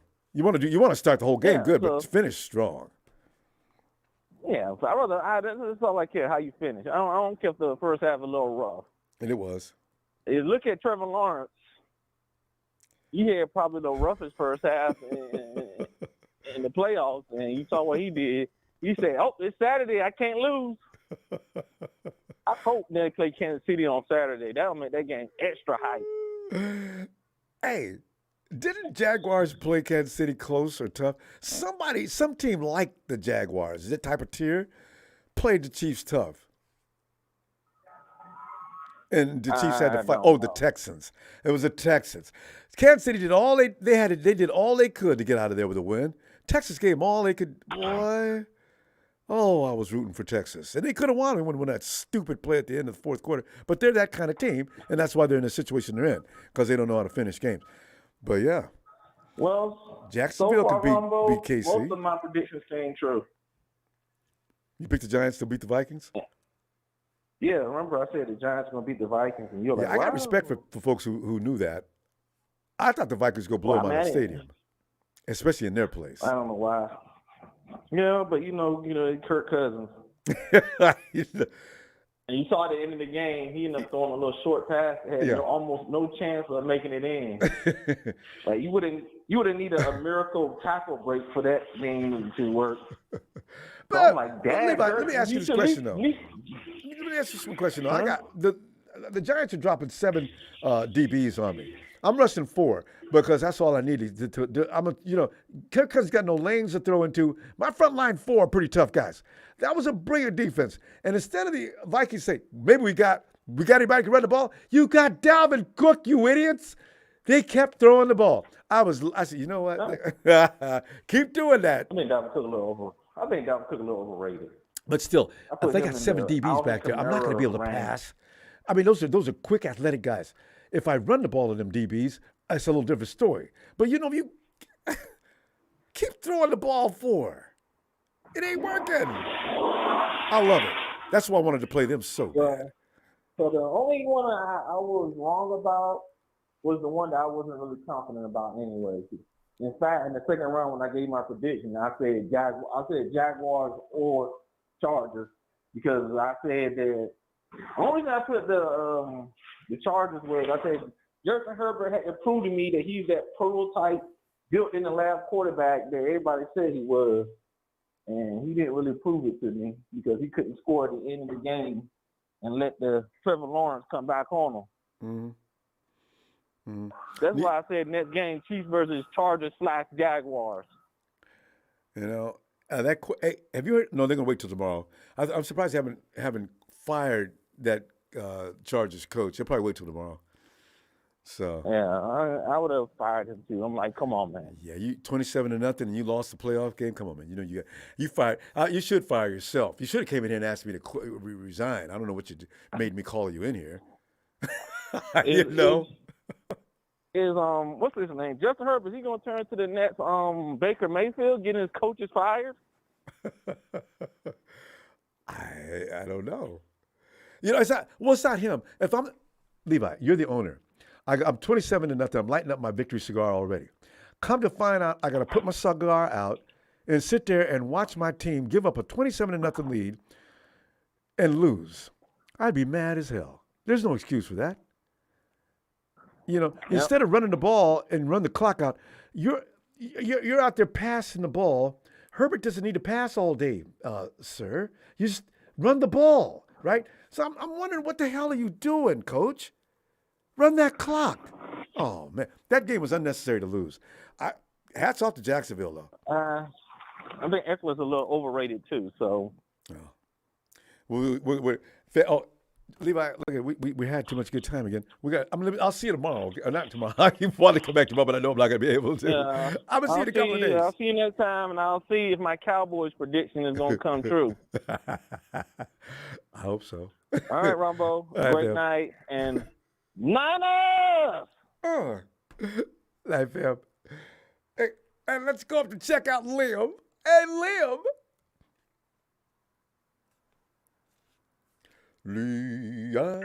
Ronbo. Liam, I know you had some things you wanted to add to yesterday's assessment of what you saw with the Hawks and the 49ers. And by the way, the question tonight with me is Hawks or Bucks, who do you want and who do you think's going to win? I think tomorrow. Mm-hmm. Yeah, that's because we're not getting the Giants like I would have liked to had. I think the Cowboys are going to win. Yeah, you think the Cowboys are going to win? Okay, good. I hope so. And Yeah, but is that who you want to see win, or is that who you think's going to win? Both. Are they both one of the same answers? I'd rather play the Bucks. Okay. But you believe the Hawks are going to win? I mean, the Cowboys are going to win. I think so. I think they have a better offense. They do. And I think they have a better defense. Mm-hmm. Who did the Cowboys play this last week? The Commanders, I think. Okay. Although the Commanders do have a good defense, this is the thing. I'm trying to understand how they lost that game. The Cowboys are finding ways to lose games. When you get into that mode, it's hard to get out of it. Let's see if Dak can stop throwing the INTs, as he now has a commanding lead on the rest of the league with those. I don't know what's going on with him. That was really poor judgment last week when he threw that as pick six. But go ahead. Finish your reasoning about why the Cowboys might win this game, though. Well, Brady just doesn't look the same Brady anymore. Well, his whole world It's sort of sad, to be honest. Like, it gets to a point where, I mean, maybe he can still gut it out or, like, come back in some other franchise. I don't know. But right now, it doesn't look good. Dak Prescott, Ezekiel Elliott, CeeDee Lamb. Oh, they got a roster. Like, that makes me a lot more nervous than Tom Brady, Mike Evans. And I guess, is he hurt? Well, he plays like it, but Fournette's a battering ram. I don't know if he's hurt. He might be. Okay. But you forgot the other guy coming out of the slot. What is his name? Anyway, he's got. I forget sometimes. He's that tight end. He likes to throw to now. He's got legitimate weapons. Actually, that's all Brady really needs. Yeah. I mean, yeah. Well, this is the thing about this time of year now. You know, it's almost like you'd rather just. It doesn't matter. Like, I mean, everyone's going to be better and better and better and better, especially and better playoff football. And harder. Focus, your concentration is a little higher. So, I mean, but the thing is, Dak Prescott and Tom Brady are both one thing, and that is not Brock Purdy. Yes. Both of them showing that. Oh my God! How is this happening? He's hard to believe. I can't wait till next weekend. Now I'm looking forward. The first couple of weeks he's playing. Oh man, I hope he can. Don't look like a rookie on me, please, Brock. No, he doesn't look like a rookie at all, does he? He has his moments, but every quarterback does. But for the most part, he looks large and controlled, large and in charge out there, under control. Like him. Like we saw the Giants today beat the Vikings. Now, we all kind of know the Vikings, like, just basically got so lucky all season long, all these crazy plays. There were many, many Sundays this year where the faithful were kind of hoping the Vikings would lose, and they didn't. You know, they'd always pull it out. Yep. But our defense has been giving up some points, you know, and but it seems like it doesn't really matter because basically, you know, if we can just keep scoring 40 points a game, you know, it doesn't really matter what happens on defense. But you know what? I don't think that's necessary. I don't think they're going to have. The defense has their moments, but I think that was just an isolated. It was more of an outlier that we saw in the first half. The Hawks doing what they did to the 49ers. That's true. We did completely shut them down in the second half. See, that's what I'm saying. And, you know, they just woke up.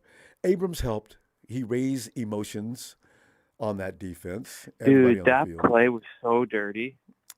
See, I can't believe he did that right in front of everybody. What the hell was he thinking? Yeah. It just goes against all of just like sportsmanship, code of ethics, honor code, like all these kinds of concepts. Liam, like, it's just Pete Carroll. Don't do that. I think he. You think Carroll asked him to tweak it and get dirty like that? The thing is, where are the ethics? I've never played for a coach that actually condoned that kind of behavior. In fact, you get in a lot of trouble every team I played on that ever did that. You don't be out there doing dirty things.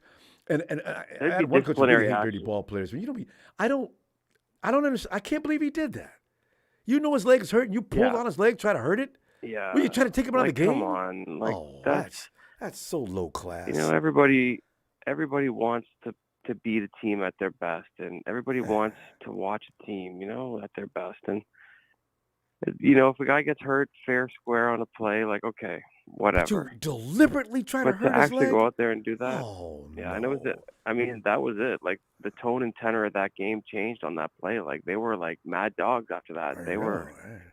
Kick your butt. And I hope they can kind of keep that going, like keep that dirty same energy going.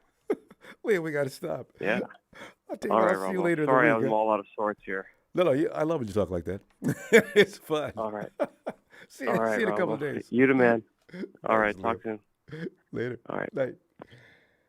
And the return of Since Day One. Yay! Gucci, man. Yes. Oh, la, la. Yes, indeed. Yes, indeed. I've been singing. Ooh, la, la. I mean, everybody knows that song in 10 weeks of singing. It's been a fun time. There's been times that I thought I wouldn't get a chance to sing, but no, not for 10, 11 weeks. What am I talking about? It's been 11 weeks. Oh. No, it's a little razzle dazzle. No, Ronbo. We're not done yet. Yeah, you talk to us about that game yesterday because we didn't get a chance to talk to you yesterday. So how'd you enjoy that game, and what were some of the things that stood out in your mind, and your most valuable player and all that type of thing in yesterday's contest? And by the way, final question is, as between Dak and Tom, who do you want to see tomorrow next week? I got you. All right. So yeah, besides that, I did try to tap in yesterday, but it was I'm telling you after the time, yeah. It gets filled up, Since day one, can you? Yeah, is there your phone? I can barely hear you. Is there any way you can increase the volume? Okay. Give me 1 second. Oh, that's already sounding better. Okay.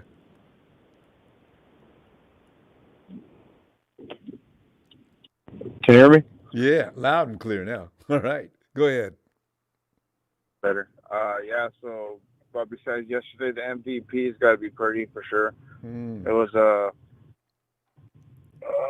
was frustrating in the beginning, but I think the refs wanted to make it close. And then after we started, they started panicking a little bit on defense.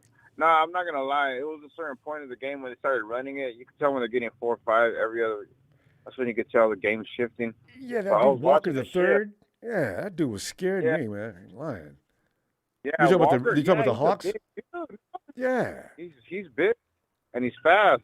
And that's bad combination for running back to stop him. Oh man. Whoa. Yeah, they were winning in the trenches in the beginning. They were winning in the trenches, and after that, we ended up. Yeah. I don't know what Kyle told him at halftime, and then on top of that, Jimmy Ward. Jimmy Ward. He messed up, but it was kind of. So, Jimmy, what are you doing, man? Don't go. No, he knew what he was doing. I think he knew what he was doing because he didn't even fight it. But what he wanted to do, because he didn't think that they were going to put him in field goal range, he was willing to take the flag, knowing that we're going into half.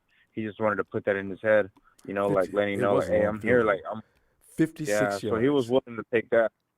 That's what I think happened. Maybe you might be right. I didn't think about that. Yeah, for sure. Yeah, they did that, and then on top of that, and then another point. So, and then as far as Dak or the GOAT, it doesn't really. No, you know what? I'll take Dak. Yeah, because it's going to make the script story, story better. Because Brock Purdy is going to he knocked out Tom Brady already, the first starter to ever start a game. The first his first start for someone to ever start. You know what I'm saying? The first for someone to start. And Brady's never lost to a rookie before. Yeah, he's never lost to until a now. first. So and then now that happened, they're passing the torch. And then I think as far as this playoff run is gonna go, it's perfect. It's written out perfect because the NFL, if they're smart, like how you guys were alluding to earlier, you guys were talking about it's all about scripts, right? It's like the WWA, so they want. And then what better story than to have Mr. Irrelevant, who's never even threw in a pass in the history. Ronbo, Mr.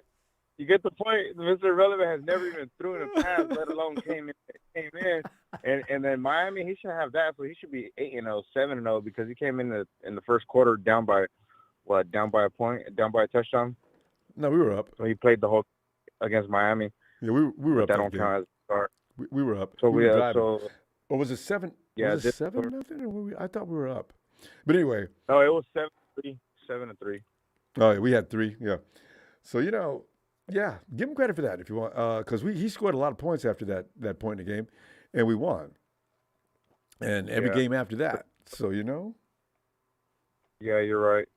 But this story this year is perfect because we're it's literally the revenge tour. We just knocked out Seattle from the NFC Championship. We're getting our get backs from them. Remember that? Yep, I definitely so we do. have them out. And then Dallas, we got to step on Dallas just to step on them because that's for sure. Because they're Dallas. We got to get Giants. We got to get Giants from that muck punt from that. Got history with them. Every team we've had history with could be lined up like ducks. Shoot them all down. And then after that, I want KC. Ooh. After that, we get KC. Yeah, in order to be the man, you got to beat the man. Ronbo. Yes, that would be the perfect world. And end it all by the Chiefs taking them down. The NFL's trying not to help it out, but they know that they're going to make more money like that, so they have no choice but to. Because they don't like writing. They don't like writing scripts for the Bay. I know, they're right? biased.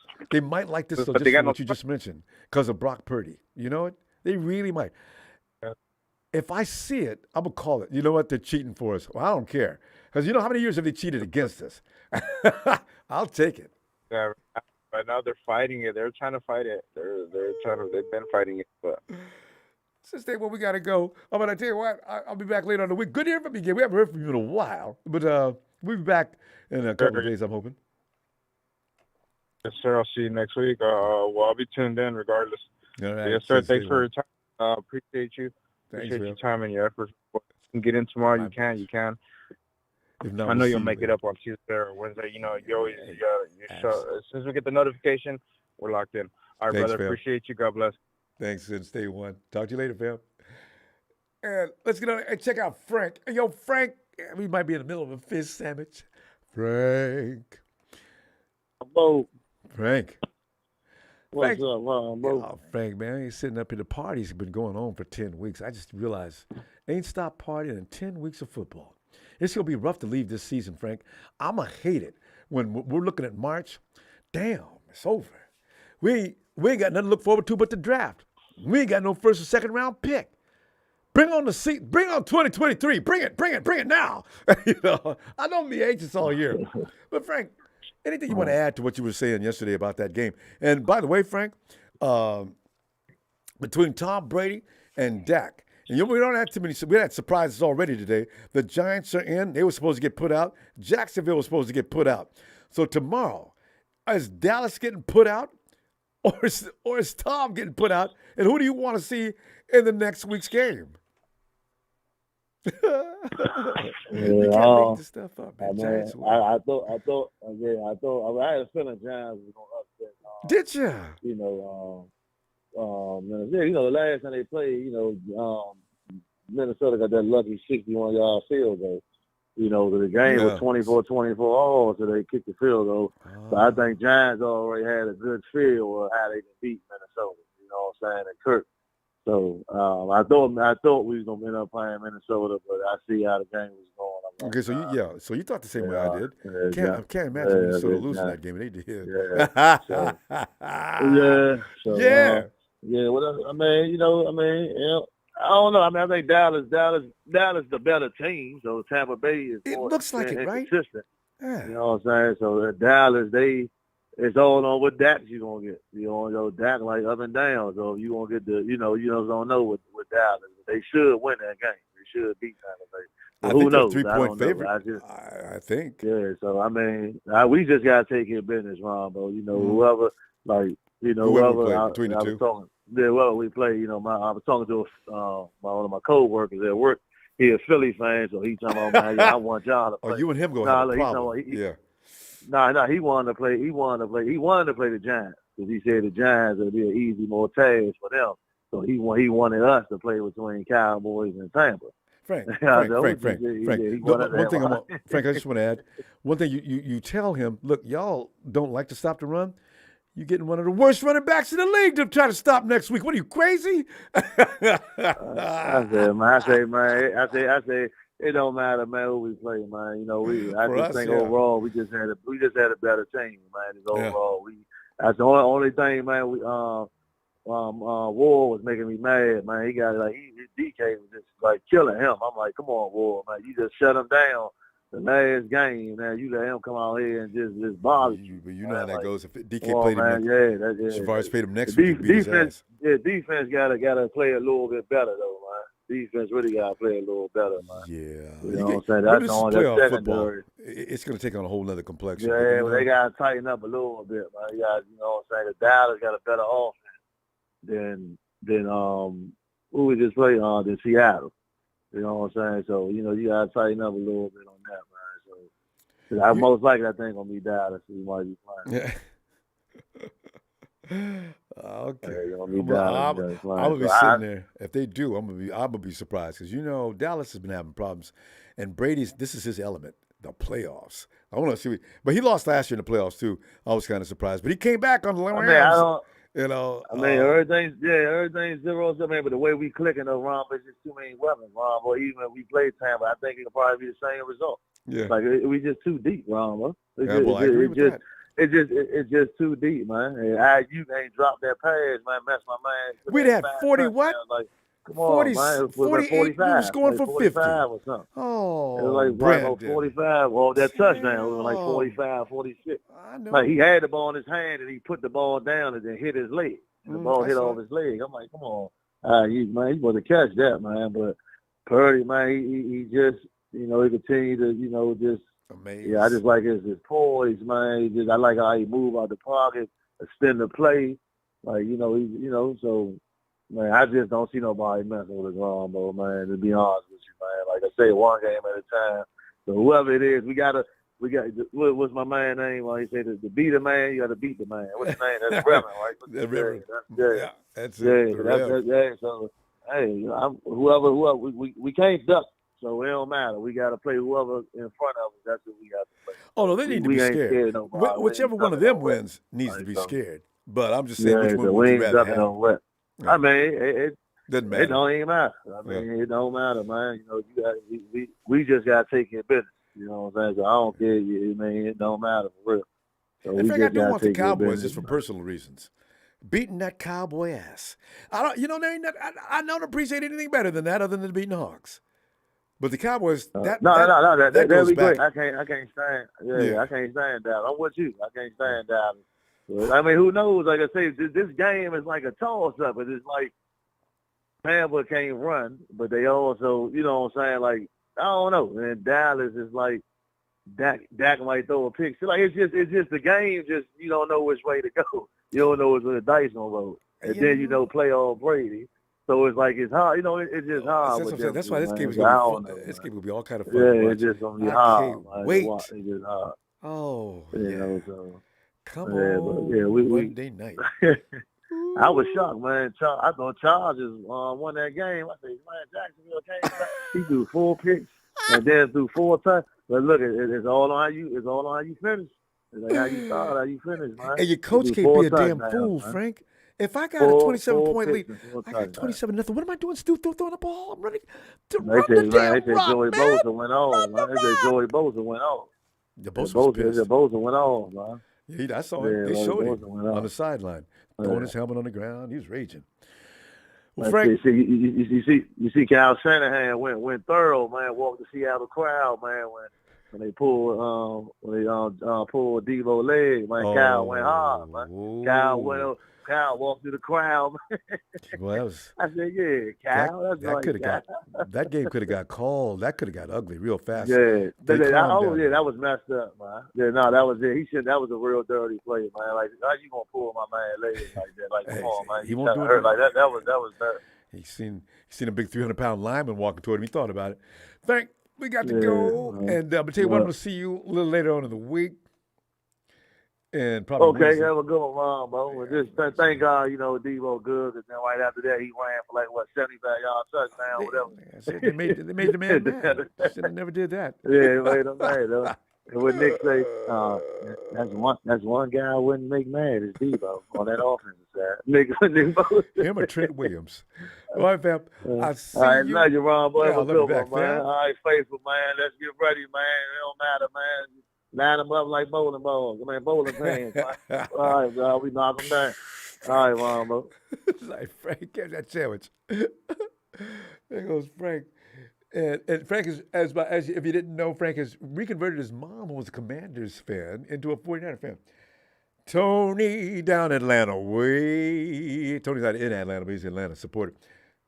Tony, go ahead, man. Get out of there. Some of those things you wanted to mention yesterday we ran out of time for. Yeah, Ronbo, I was typing in the chat right now about how some people I've been reading because I was folding up clothes, Sunday night, work tomorrow, and people talk Sam S. and other people. Ronbo blocked me, and I'm putting in the chat how they crying. Talking about you blocked them. Wait. Who said I blocked him? What's his name? Let me go back. He said Ronbo blocked me. Smith S. Smith S. I saw you block Rudy. I was laughing at that one.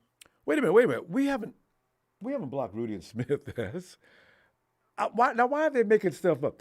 We don't. You know what? Everybody in the chat handles those folks. I don't even worry about them. So if they call in and get really weird, or they use some kind of derogatory language that we don't condone and goes against policy, we might block them. But these people who said I blocked them, you guys are not blocked, by the way. I don't know why. What they're doing is using. Smith S. and somebody else, and then I think Rudy did get blocked because I laughed at that one. Rudy didn't get blocked? He didn't? No, we would never block Rudy. I mean, we've been talking to Rudy for years. I don't know why they're claiming they got blocked. They're trying to make us look like mean people. Isaiah just put in the chat that Smith S. is crying like usual. I don't know what that means. I see Smith S. here all the time. Smith, that's nobody blocked you. And Rudy, I hope you didn't tell anybody you got blocked. We didn't block you.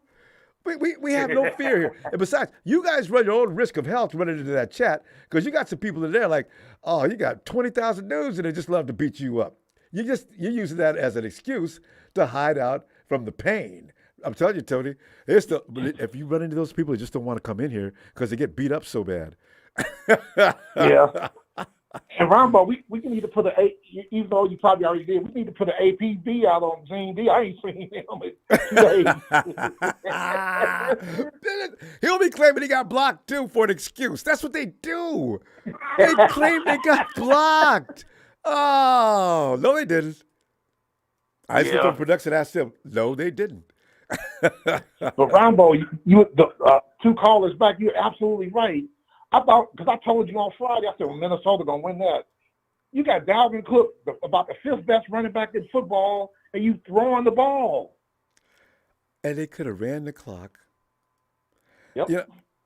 Same with the Chargers. Why are you guys putting the ball up? Don't you want to get rid of that clock? What are you doing?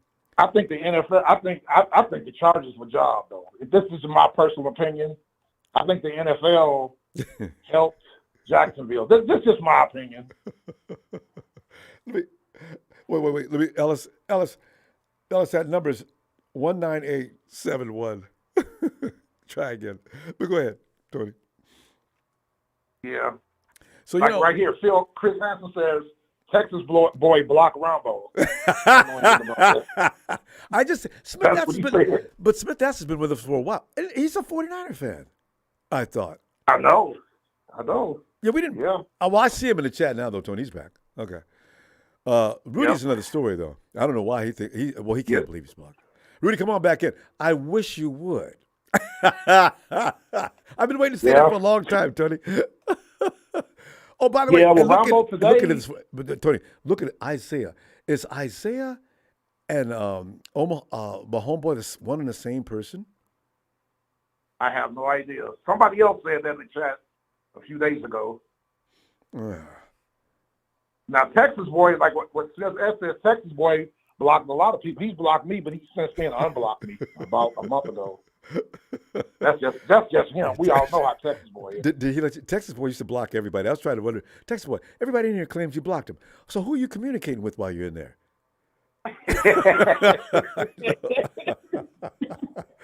Yes, sir. If you can't stand the heat, stay the hell up out the kitchen.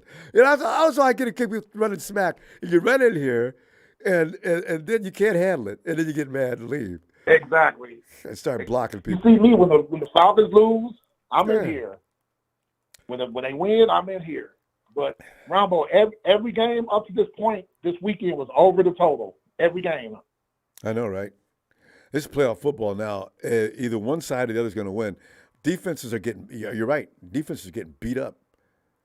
Even we got a little roughed up against the Falcons. I mean, the Hawks. And only one team covered the spread, and that was you guys. None of the other favorites either won or covered the spread. That's right. We had a 10-point double digit. We had a 10-point spread there, and looked a little weak in the first half too, though. Yeah, the Cincinnati spread went down from 10.5 to 8, and they still didn't cover. See, and they should have lost. That play that they got, that freak play when that Bengal ran that ball all the way back with that little fumble. Yeah, that was yeah. That was lucky. Oh, they got blessed. Yeah. Yeah, Cincinnati better do something. They better protect Burrow, because now they're going up to Buffalo, and they can't make those same mistakes that they made tonight. And just like Minnesota, why wasn't Cincinnati running Mixon? See, the Bills have that problem too. You know, some of these teams, the Chargers. If I understand, you got this quarterback, but you know you need to balance that tackle a little bit. Why are you letting the defense set back 7-8 deep and wait for you to throw the ball? Why don't you run the ball and bring them up? I don't understand. Burrow was getting hit. Burrow was getting hit tonight, Ronbo. And what's the best way to protect your quarterback? Run the damn ball. I was scratching my head. I'm like, didn't Mixon lead the AFC in rushing just 2 years ago? Yeah, they won't let him run the ball anymore. And somebody told me that Buffalo doesn't have any running backs. I watched them for a few times because I didn't know about their running backs. They got a couple of good running backs. There's no need to throw the ball on every play. They drafted Dalvin Cook's brother in the second round from Georgia. That's right. I didn't know he was related to Dalvin. That boy can run the rock. That guy Smith. And these guys can run the ball. Why don't you let them run the ball sometimes? And they got Singletary, Devin Singletary. You can lose like that. Exactly. You need your running backs. Miami almost won that. I'm going to go back to that in a minute because everybody's saying that. I can't believe it. Who's quarterbacking for Miami? He was Ronbo, a 7th-round pick from Kansas State. I forgot his name. His name Thompson. Last name Thompson. Tyler Thompson or something like that, out of Kansas State. Same conference as Purdy, but not as much success as Purdy. Tony? At Kansas State. Tony, you know what? Tyler Thompson. This could start a whole new trend. And instead of looking for your quarterback in the first top of the draft, look for one 6th and 7th round. Get whatever you need in the first round, but leave the quarterbacks alone. Tony, we got to go. I'm going to be back. I'm probably coming back Wednesday. Yeah. Yes, sir. Yes, sir. And I'll congratulations again. And I'll tell you a quick stat. I looked at Football Reference. The quarterback that's thrown the most pick sixes in NFL history is who's number one? I forgot who number one is, but guess who's number 2 all time? Don't tell me. Dan Marino is tied for second with Matthew Stafford all time with 29. And he set that record last year. He added that. Matthew Stafford was throwing pick sixes like everybody else, as you like going through a paper stack. I mean, he was every time you look around, and Dak can't be far behind. Well, Dak's for picks, but not pick six. It's hilarious. For career, so. God. Yep. Hey, Dak ain't through yet. Yeah, he may catch up. Anyway. I hope them Cowboys win tomorrow. So they can come out the West Coast and take their whooping. Everybody wants Tom. Tom, I don't want Tom. Forget that. I'd rather have Dak. Anyway, all right, Tony. Look for you. I look for you Wednesday. Yes, sir. I'll see you Wednesday, sir. Looking forward. Night, Tony. All right. Take care. You too. Oh, Ellis, get on in here, yeah. Ellis. Ron Bizzle. Ellis. Well, the party continues. You know what I'm saying? Because I'm gonna hold on and embrace these moments because football season is going to end soon, and then we're going to go through that withdrawal period, and we've got to wait till the draft, and then after the draft it's okay. But between now, you know what? Ellis is the nice thing about going long into the season. We don't have a lot of time off. If we go all the way to February, you got 2 months before football's back. Unlike the Rams who sit back watching us party. Rams fans, y'all can come in here because y'all know you ain't got nothing else to do. You ain't got nothing else to talk about. Come on in here and take your whooping. All right, y'all have something. Go ahead, man. Anything else you want to say about that game? And who do you want between Dak and Tom? Man, you know what? That first and foremost, as far as the game tomorrow,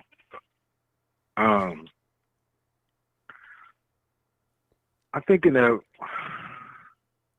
it would feel better to beat up on the Cowboys than it would to be Tom Brady. Tom Brady is just like another notch on the belt, like an added accolade. But the bragging rights, times, the accolades, and all of the other incentives you get from beating the Cowboys, I think is a little more tasty to the palate. Ticket to that America's team, yes.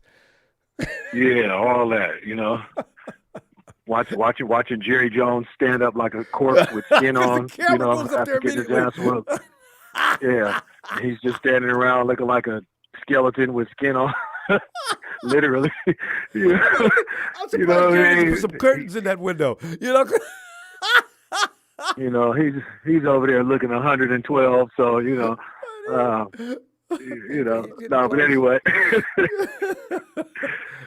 yeah, man. It just. Go ahead. What were you gonna say? I was thinking too.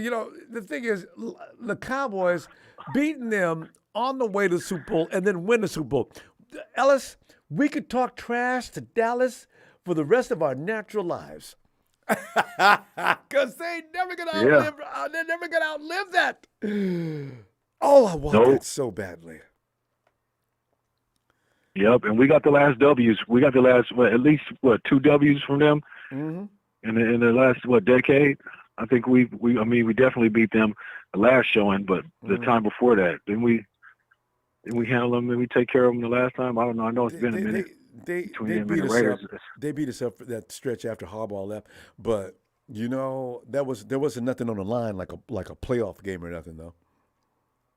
Yeah, we were depleted. We had nothing at that time, so they don't really get any bragging rights for that. But anyway, that's neither here nor there. The game yesterday, man, the second half, I'm really glad that, Brock Purdy started to pick up, with his targets. He looked like it didn't look like. He was actually getting to his men too late. He was getting the ball out too late, and it ruined a couple of big plays. He actually could have had probably another touchdown or 2 even, had he just got the ball up. So I know he's looking at those things. He's going to process and let the ball go because pretty much every other time other than that, he's hitting it on time. He's letting the ball go at the right time. I believe I'm not. I really do. His first game in the playoffs.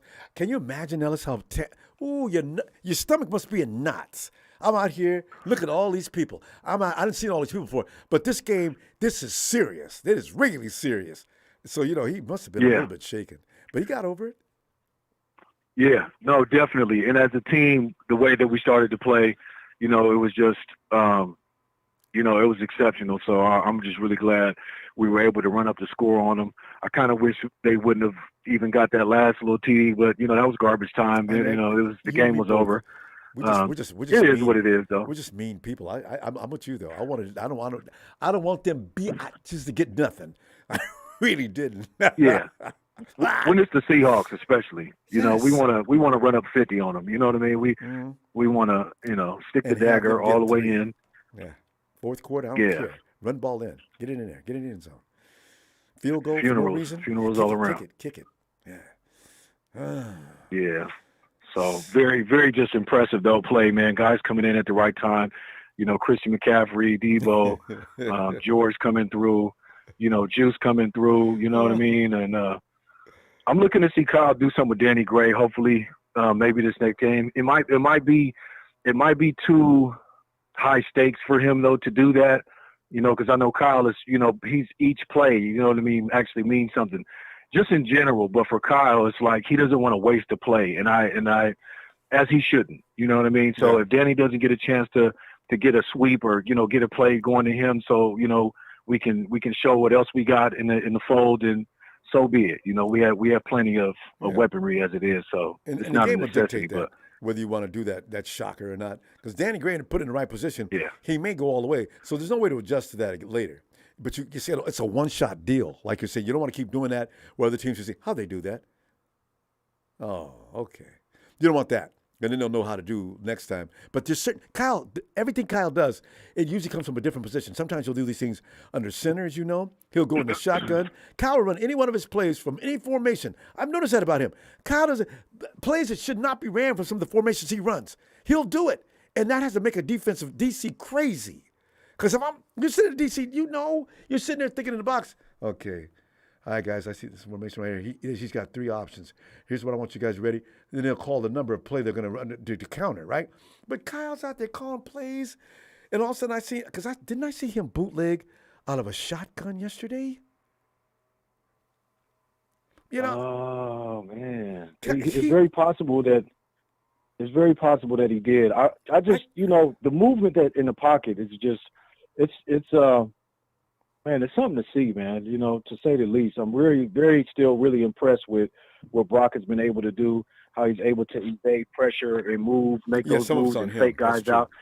Patrick Mahomes is the only quarterback that I've seen him. Patrick Mahomes and Josh Allen are the only two quarterbacks that I see actually faking out defenders, like they're shaking them, like they're like they're on a hoop court. You know what I mean? Like with the body movements and misdirection and faking them out. Like Brock is taking it up, you know, another notch. I know they're trying to make it seem like he's not very mobile or impressive, but this is impressive. It's faster than Mahomes. And that means, with him being faster than Mahomes, if he's out there doing those kind of jitter moves, I mean, you see Brock just pull his midsection. Dude's about to grab. Brock pulls his midsection out the way. The dude misses. Brock takes us. Oh, I know you feel like a fool, defender. Oh. So, he's got surprises. And he's got some more tricks up his sleeve. I think his confidence is continuing to build.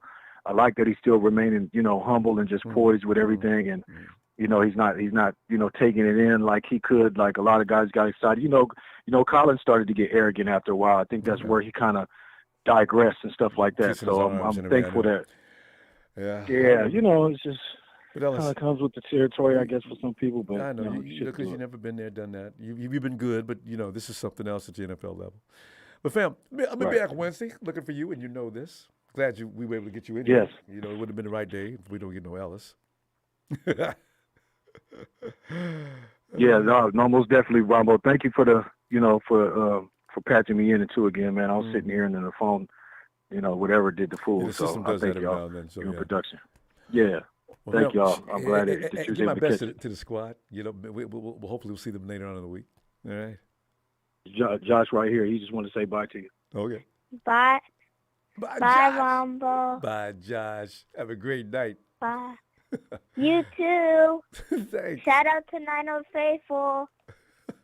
Great game. Yeah, it was. I'm glad you enjoyed that too. All right, Josh. Y'all have a great night. We'll be back later. Night. All right, fam. Peace and love. Hit that like, man. You know where you at. All right. Night, Ellis. And Locked Him Up says, don't worry about other teams, fools, Ronbo. The faithful got this. Listen. 49ers are taking the whole darn thing, and Rudy will always cry anyways. Thanks for all you do, bro, and grab a dozen cold ones on me. Thanks, Locked Him Up. I wish, if whoever we play, I wish I could get somebody. I don't want to pull it on Debo's leg. Let's see. What I'd like to say, if Trent Williams is laying on the dirt, I want somebody to go and pull on his leg. Who else is somebody you don't want to mess with on our team that's probably got a hair trigger? Pull on Nick's leg. Nick's a very quiet, mild-mannered man. I doubt pissing him off would be healthy. Oh, or my favorite guy, if Javon Kinlaw's laying down, reach down there and slap him. Wait a minute, maybe not, because the game would be over. I think if he gets mad, starts rumbling around, it would take everybody on our team to calm him down. Don't do that. Okay, hey, Salvador Babisca, Sal, Ronbo watching TV, copyright now, and it came to me. The name for the defense is Saccatraz. Oh! We got to get more sacks, though, next week against whomever we're playing. I can't wait till tomorrow night's game. That's it. That's going to be, that's going to be fun. Fam, thank you so much for the contributions. You know how much I love you. Please subscribe, because we're going to have fun like this for the rest of the season. No doubt. And hit that like. People are always teasing me about my like totals. Don't forget. They're important for me. Fam, I'll see. I'm pretty sure by Wednesday we'll be back together. But now, I tell you what, I'm going to see you. I'll probably be tweeting. I can't tell the game tomorrow night. I know I'll be tweeting. And follow me on social media, Twitter, Instagram, Facebook. Come on now.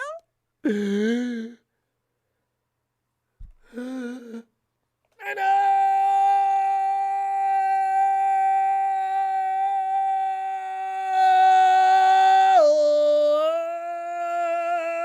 Rolling.